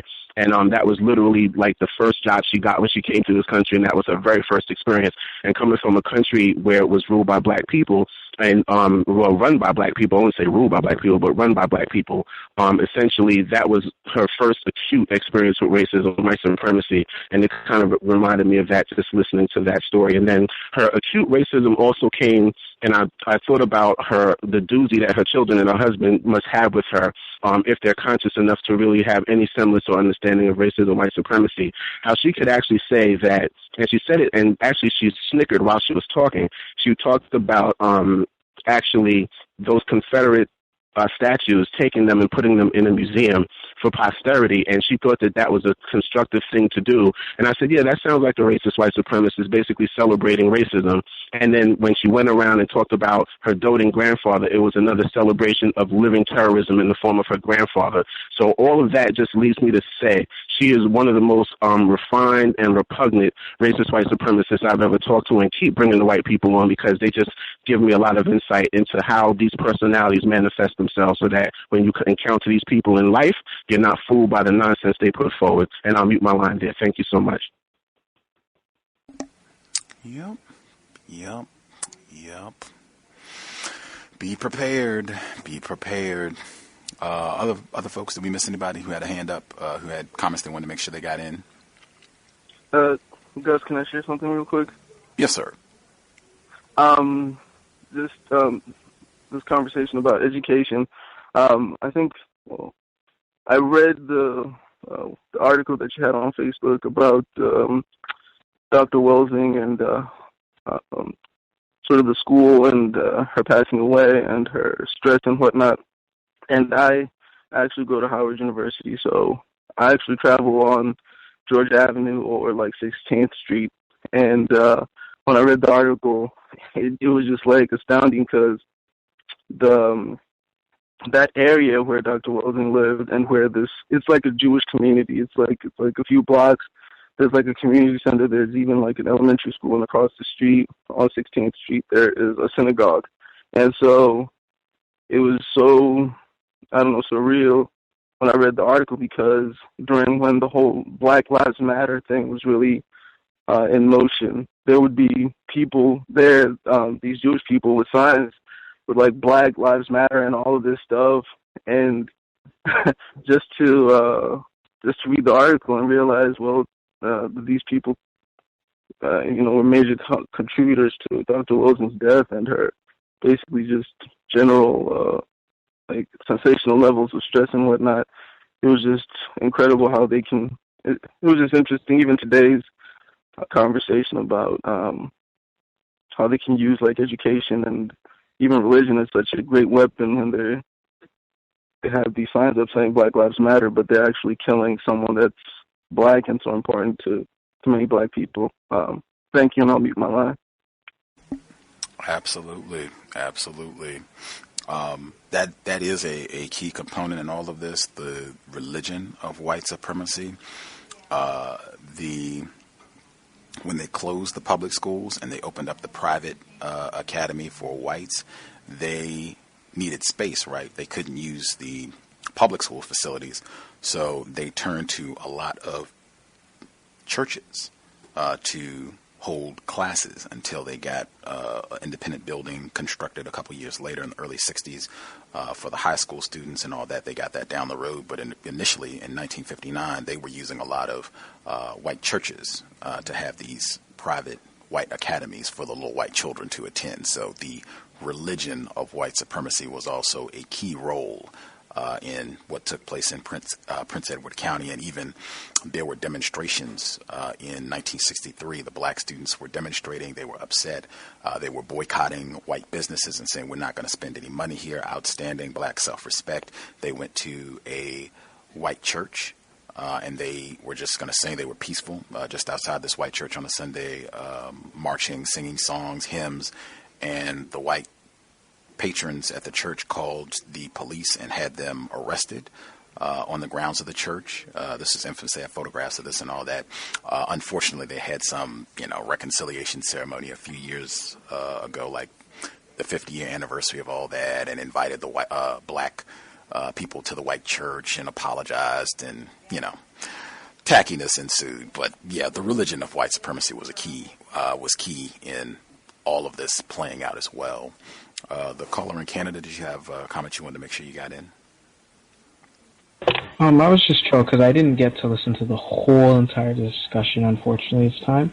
But I found it disturbing that she kept explains everything as a progression, even though, I heard one of the callers, if I remember correctly, brought up how these acts are constantly being repeated in one way or another. And the idea that we sort of always have to be around white people to get anything done. I notice I've never heard any white person that does any sort of counter-racist analysis or observations ever suggest that maybe black people are better off doing something on their own because of how whites are. I've yet to see that. And that's all I got to say. I'll mute my line.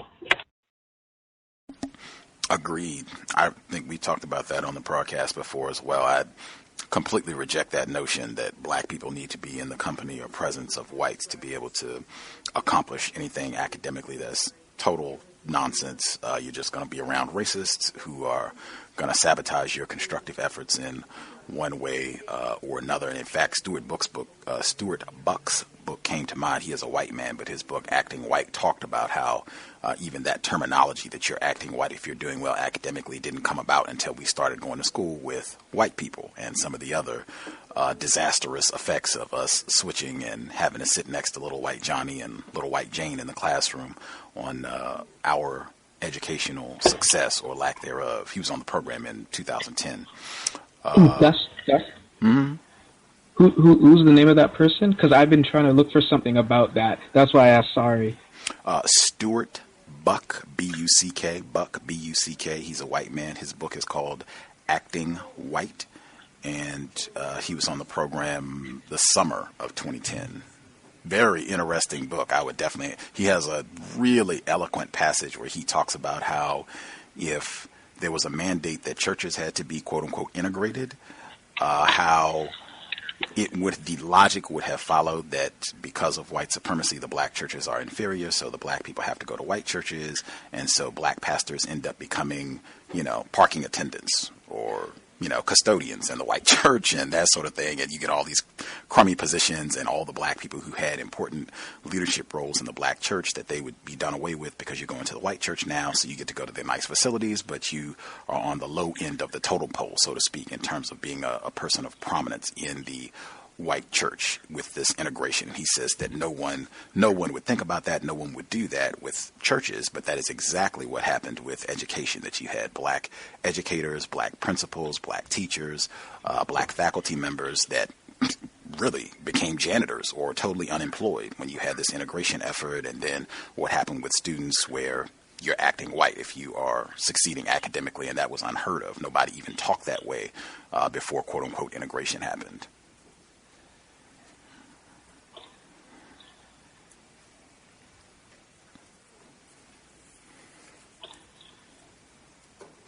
Right on. Guys, I had a quick question. It was actually for 909. I was listening to an archive episode from a long time ago, and 909 had mentioned a book called The Quarrel, and it was the argument between poetry and philosophy, I think, but he didn't give the author, and I wanted to ask him who the author of the book was, because I found a bunch of variants of the title, but I wanted to know who was the author of the book he was referring to specifically, if he remembers that episode.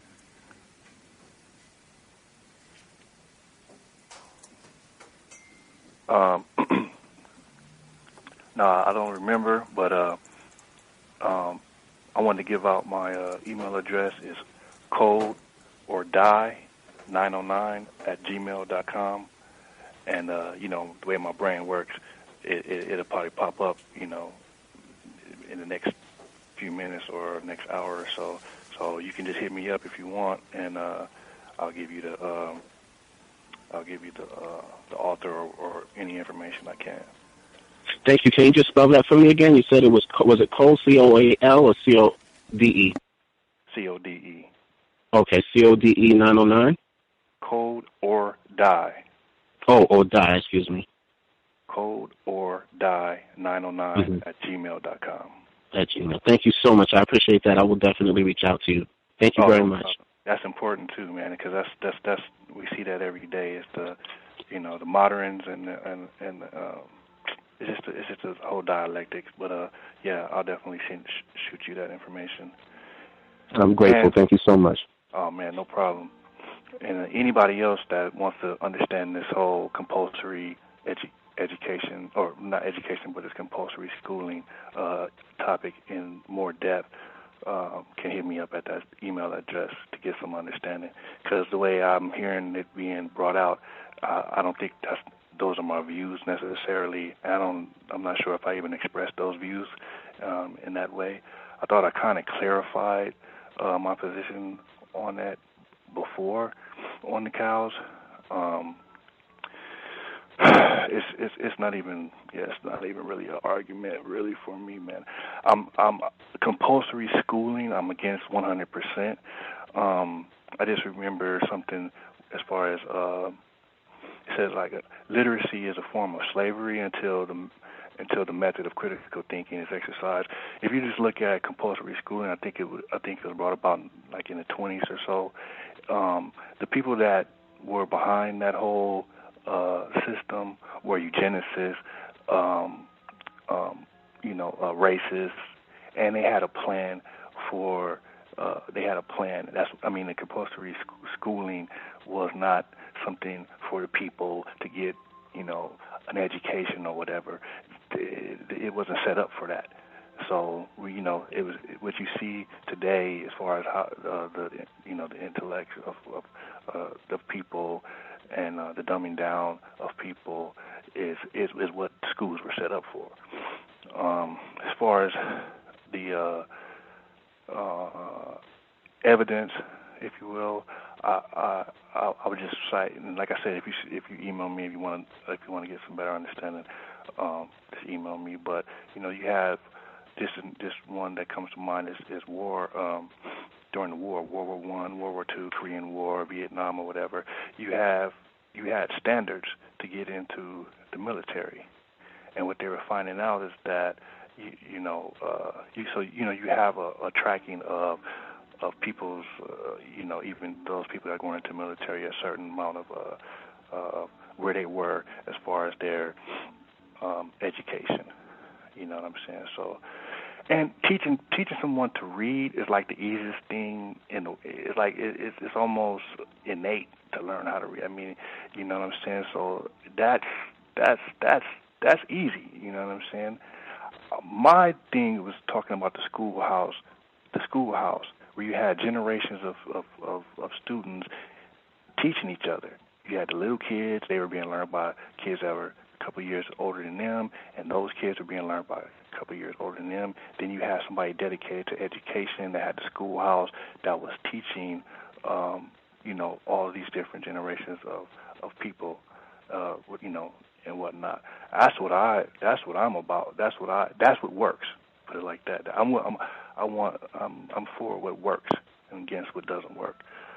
I don't agree with closing down all the public schools, because if the kids aren't going to be doing nothing, it's like, are you going to, what choice do you have? Are you going to sit down all day, or are you going to walk a mile and come back? You just like you say, okay, well, you walk a mile. That's better than just sitting down and letting your muscles atrophy or whatever.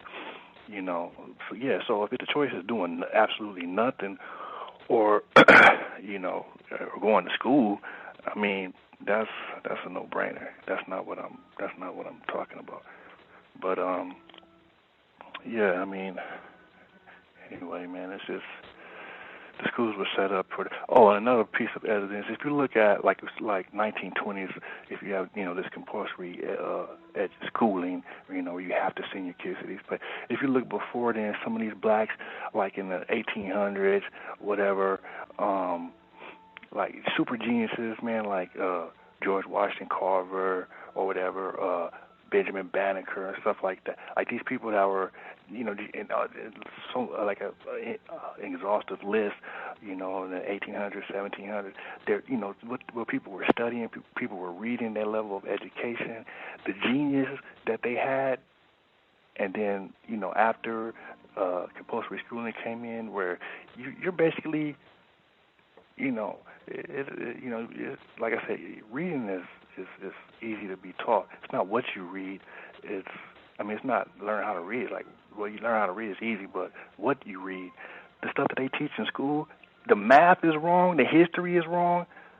I'm talking about straight lies. They teaching the kids the science is lies, the black holes, black energy, all this physics that they teaching, all that stuff is lies.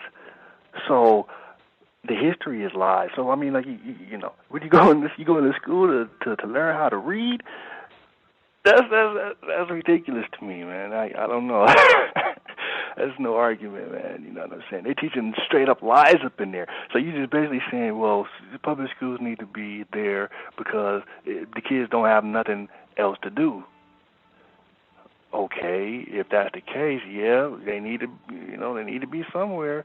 But what you're gonna get in that type of mentality, in that type of situation where you just have to warehouse these kids because they don't have anything else to do, that's the mentality of the administrators and everything. It's like these kids don't have anywhere else to be but here.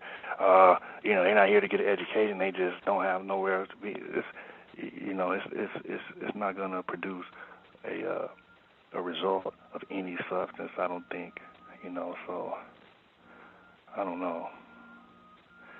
I don't know, Gus. I don't know if... Did you say, because I think this had came up before, it was, because I'm in agreement, like it was never that public schools, the way it's set up now, are great. Compulsory education or compulsory schooling is great, and it's set up for us to be spectacular and to have the next generation of George Washington Carver with it. That was never it. It was, if they're not going to, I think it was that you stated at one point, do you recall saying that it would be better to not be in school as opposed to being there with all of the inaccurate information and everything that you're going to get, that it would be better for you to not be there?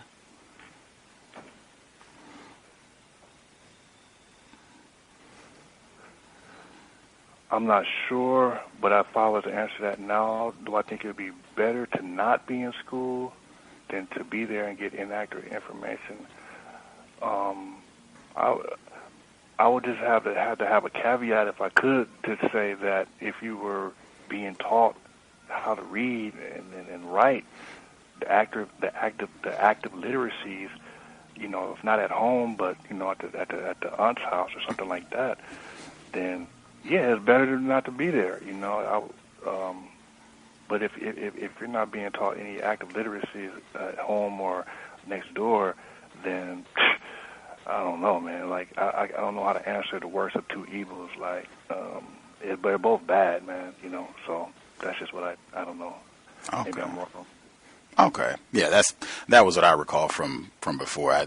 I might be in error, but in fact, that would be a good start to go to that program with Brian Grogan from 2012, what we were saying, Prince Edward County, because I think it came up there. But I think the choice was presented, no schooling would be better than going to public schools the way they are. I think you, at that time, had said that you thought it would be better to not be in school. And that was why I said if that is the presentation, and I think I said at that time, from what I have observed, because I've known a lot of black children that have not been in school, have been kept out of school for years, long stretches of time. That's not there. They're not getting anything to supplement. They're not getting an aunt or a family friend or a parent to read to them or give them information, take them to the library, do some studying, do some skills, get some training where they're doing something. That's not there. What I've seen is television 12 hours a day, video games, messing around. That's how, if it's going to be that or public school, no question, go to school.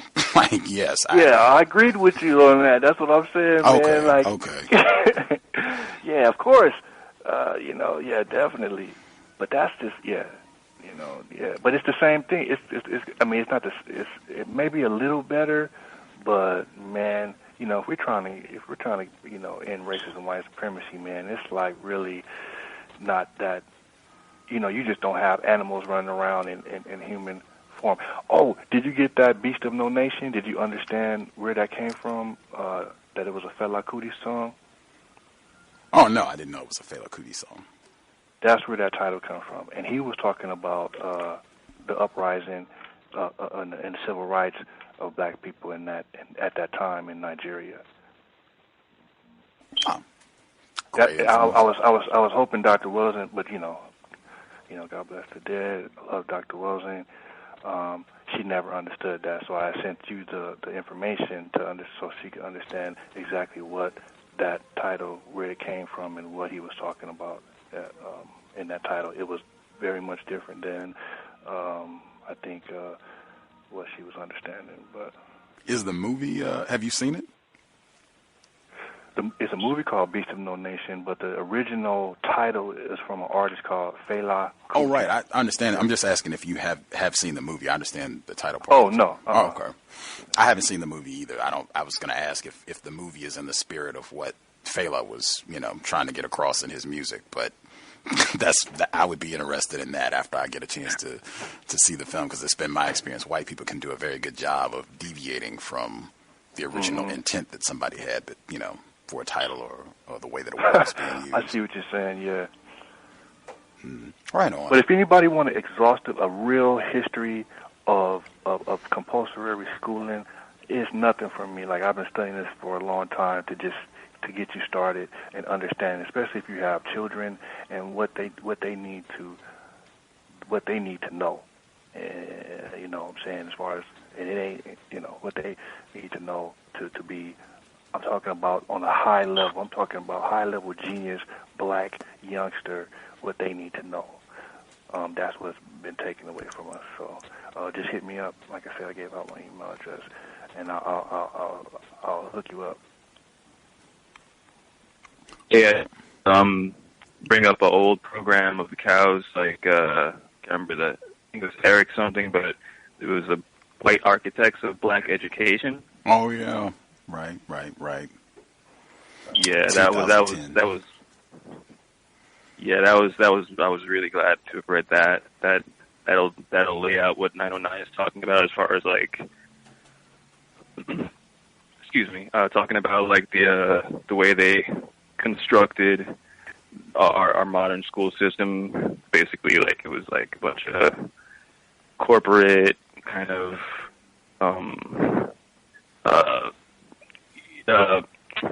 heavily religious organizations and corporate, like, post-slavery stuff. Just do what you're told, kind of, I don't know. Anyway, that's all I was saying. Yeah. Gus, as an artist, man, do you think it's valid for someone to claim to be an artist but not have an opinion on like what the difference between right and wrong? Like have you? I don't know. Is that? I heard that used a lot, and she used that tonight. Basically, I don't know, man. Like, you're artist, a lot of artists, but I don't know. Do you kind of get where I'm coming from? Maybe you heard that, or no? I haven't heard that in the context of a person identifying themselves as an artist, saying that they using that as some sort of justification for them not taking a stance on, this being right or wrong, or this being unjust, this being incorrect, what's being done, talking about human behavior. I haven't heard that couched in the context of being an artist, but I think definitely it's what she said, I think, is very standard in terms of whites taking that sort of stance. I think I said that a few times during the broadcast, but just minimizing and not indicting white racist, terrorist behavior, that happens all the time, and they will find a myriad of different ways to justify not indicting it and not being accurate about, what these people did. It was not just wrong, it was criminal, it was terroristic, that they will find a variety of different ways to do that. That is a new one. I don't think I've ever heard anybody take that stance and say, well, on the basis of me being an artist, I cannot classify this as, right or wrong or incorrect behavior. And some of the other things that she did, I can't judge these people because they were products of their time. It was a lot of that, but I haven't heard it in that context before. But I just chalk it up to the saying that that's just another act of racism on her part. Normally the code word,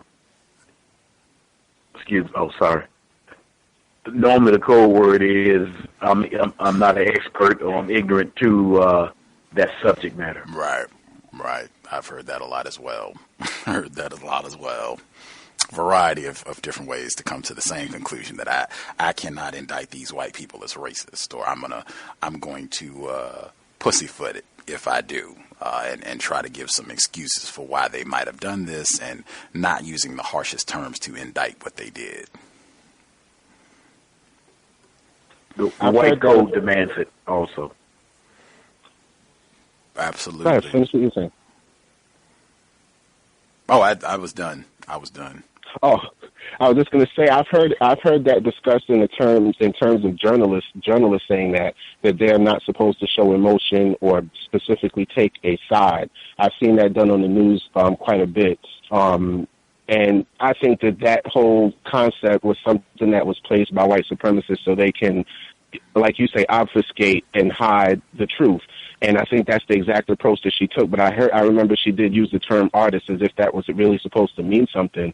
But I've definitely heard journalists say that sort of thing where they're not supposed to take any sort of opinion about something. They're just supposed to give you the news as it was given to them. I've heard quite a few different news people, say something to that effect before.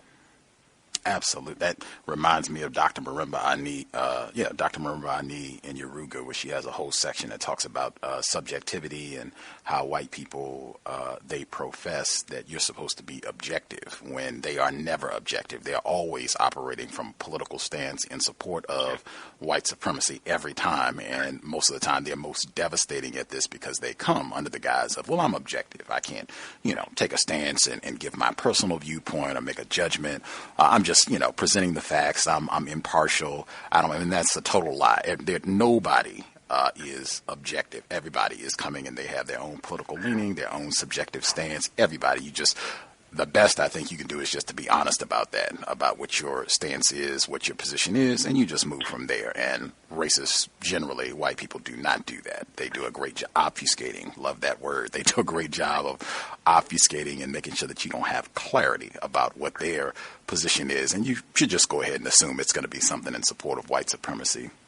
One more comment, because we did way over time. Anybody else have one last thing they wanted to make sure they got in? I was going to say, it looks to me like they just infused rhetorical ethics into the system of journalism, and that's how it manifests itself as its so-called objective reporting. That was my last thought. Yeah. Very good. They're very good at that, consistent. I was going to make sure I included... before they wrap things up, this is from They Closed Their Schools, Bob Smith's book, and he is, again, a white man, actually a journalist as well. He was a reporter at the time, and I think he's deceased. I know he was alive 2012 when I talked to Mr. Grogan. He was alive, but he was certainly older and, reaching the end. But his chapter is called The Dissenters, where I said it's not even historically accurate to say that, racists like Kristen Green's grandparents, that they were a quote-unquote product of their time, because you had white people at the time who did not think it was the correct thing to do to close these schools. And again, I cannot emphasize enough, that does not mean that they were not racist. It does not mean that they were not racist. It just means that they didn't think the schools should be closed down, public schools should be closed down. So this is on 210, where he's talking about why white people who didn't agree with this course of action, why they didn't speak up. And it goes to many of the points that I talked about before, and particularly white ignorance. You cannot be ignorant about racism if you are white. Whites will let you know immediately. Okay, let's see. This is 210. It reads, others who might have dissented felt their ties to the community were not sufficiently strong to demand action at this time. In spite of the dispersal of housing for faculty through the county, the academic community tends to keep pretty much to itself. The dissent that did emerge from the representatives of the gown made their alienation from the town just that much more complete. One observer noted that Farmville was composed of three groups of people: the old townsfolk, the college professors, and the group of transients that included most of Longwood students. Longwood College is in Farmville, Virginia. Only the first group, by far the most conservative, effectively employed its community voice. Most of all, there was fear of reprisals. The way in which these reprisals worked has been widely misunderstood.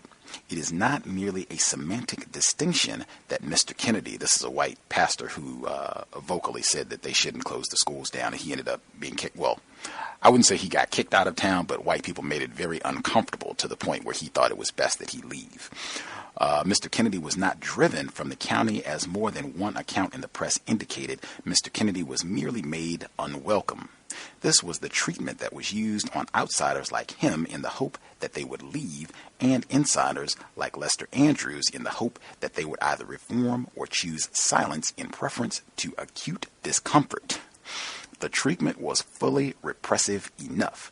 There was little need for the harsher means, as most residents of the county recognized and most outsiders did not. Reporter Josephine Ripley of the Christian Science Monitor infuriated segregationist leaders, for instance, with a series of stories that offered a theme of barely muted violence and widespread fear. Hostility, so the stories indicated, might be near.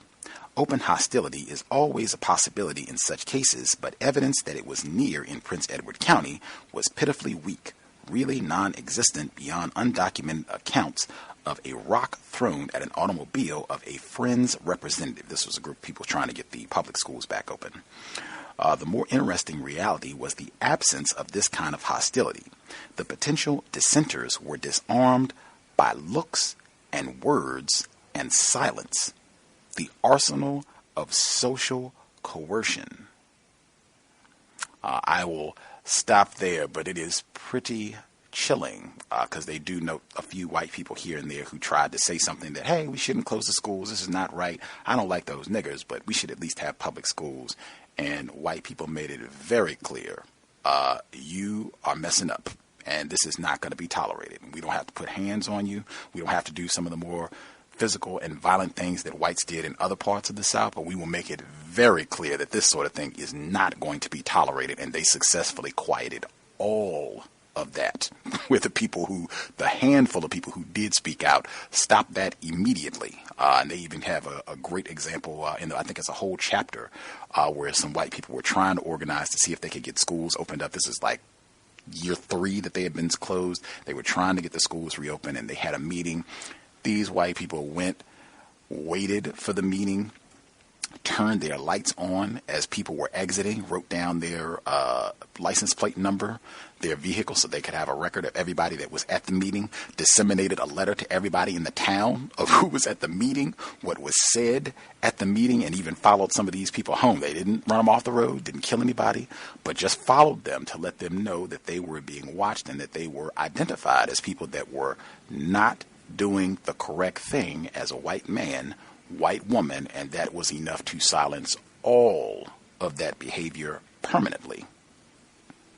Can't be ignorant about racism if you are white. Not now, not then. That just doesn't happen in the system of white supremacy, as Mr. Fuller stated correctly. White people will let you know when you are messing up in no uncertain terms. With that, we will wrap things up. If you have any problems, confusion, gripes, feel free, drop an email untiljustice@gmail.com. Invest if you think the program is constructive. Racism-notes.blogspot.com. Racism-notes.blogspot.com. PayPal is in the top right corner. If you're not on PayPal, drop me an email. We'll get you a physical mailing address. We should be here 2 days. Friday, Book Study Club, study session number 7, Edward Baptist, The Half Has Never Been Told. Looking forward, chapter 6, The Breath. Looking forward, he was dealing with the religion of white supremacy. Nat Turner will be coming up, I think, right at the very beginning of the segment on Friday. Virginia. Loving it. Great portion of the book. I'm looking forward to seeing how he writes about all that. But that's Friday, normal broadcast time, 8 p.m. Eastern, 5 p.m. Pacific. Thanks, everyone, for tuning in. I hope it was a constructive investment of your Wednesday evening. Thanks for all the callers. Hope you got some accurate information. Always good to hear directly from racist man, racist woman, racist child. Thank you all. I will again encourage sobriety would be best under conditions of war. We do not need to be intoxicated. You never know when you're going to bump into Darren Wilson, Daniel Holtzclaw. You want to be clear thinking to make the best decisions. I definitely discourage being around intoxicated whites. I don't even think it's constructive to be around intoxicated non-white people. We have too many problems. We do not need easily avoidable strife in our lives as victims of white supremacy. That said, Creator, we ask that you help us remain patient with other black people, victims of white supremacy. We ask that you help us remain patient with ourselves. Remind us to demonstrate the highest levels of black self-respect at all times, in all places, each and every time we are in contact with another black person. It has been time. Replace white supremacy with justice immediately. C.O.W.S. signing out. Thanks all for tuning in.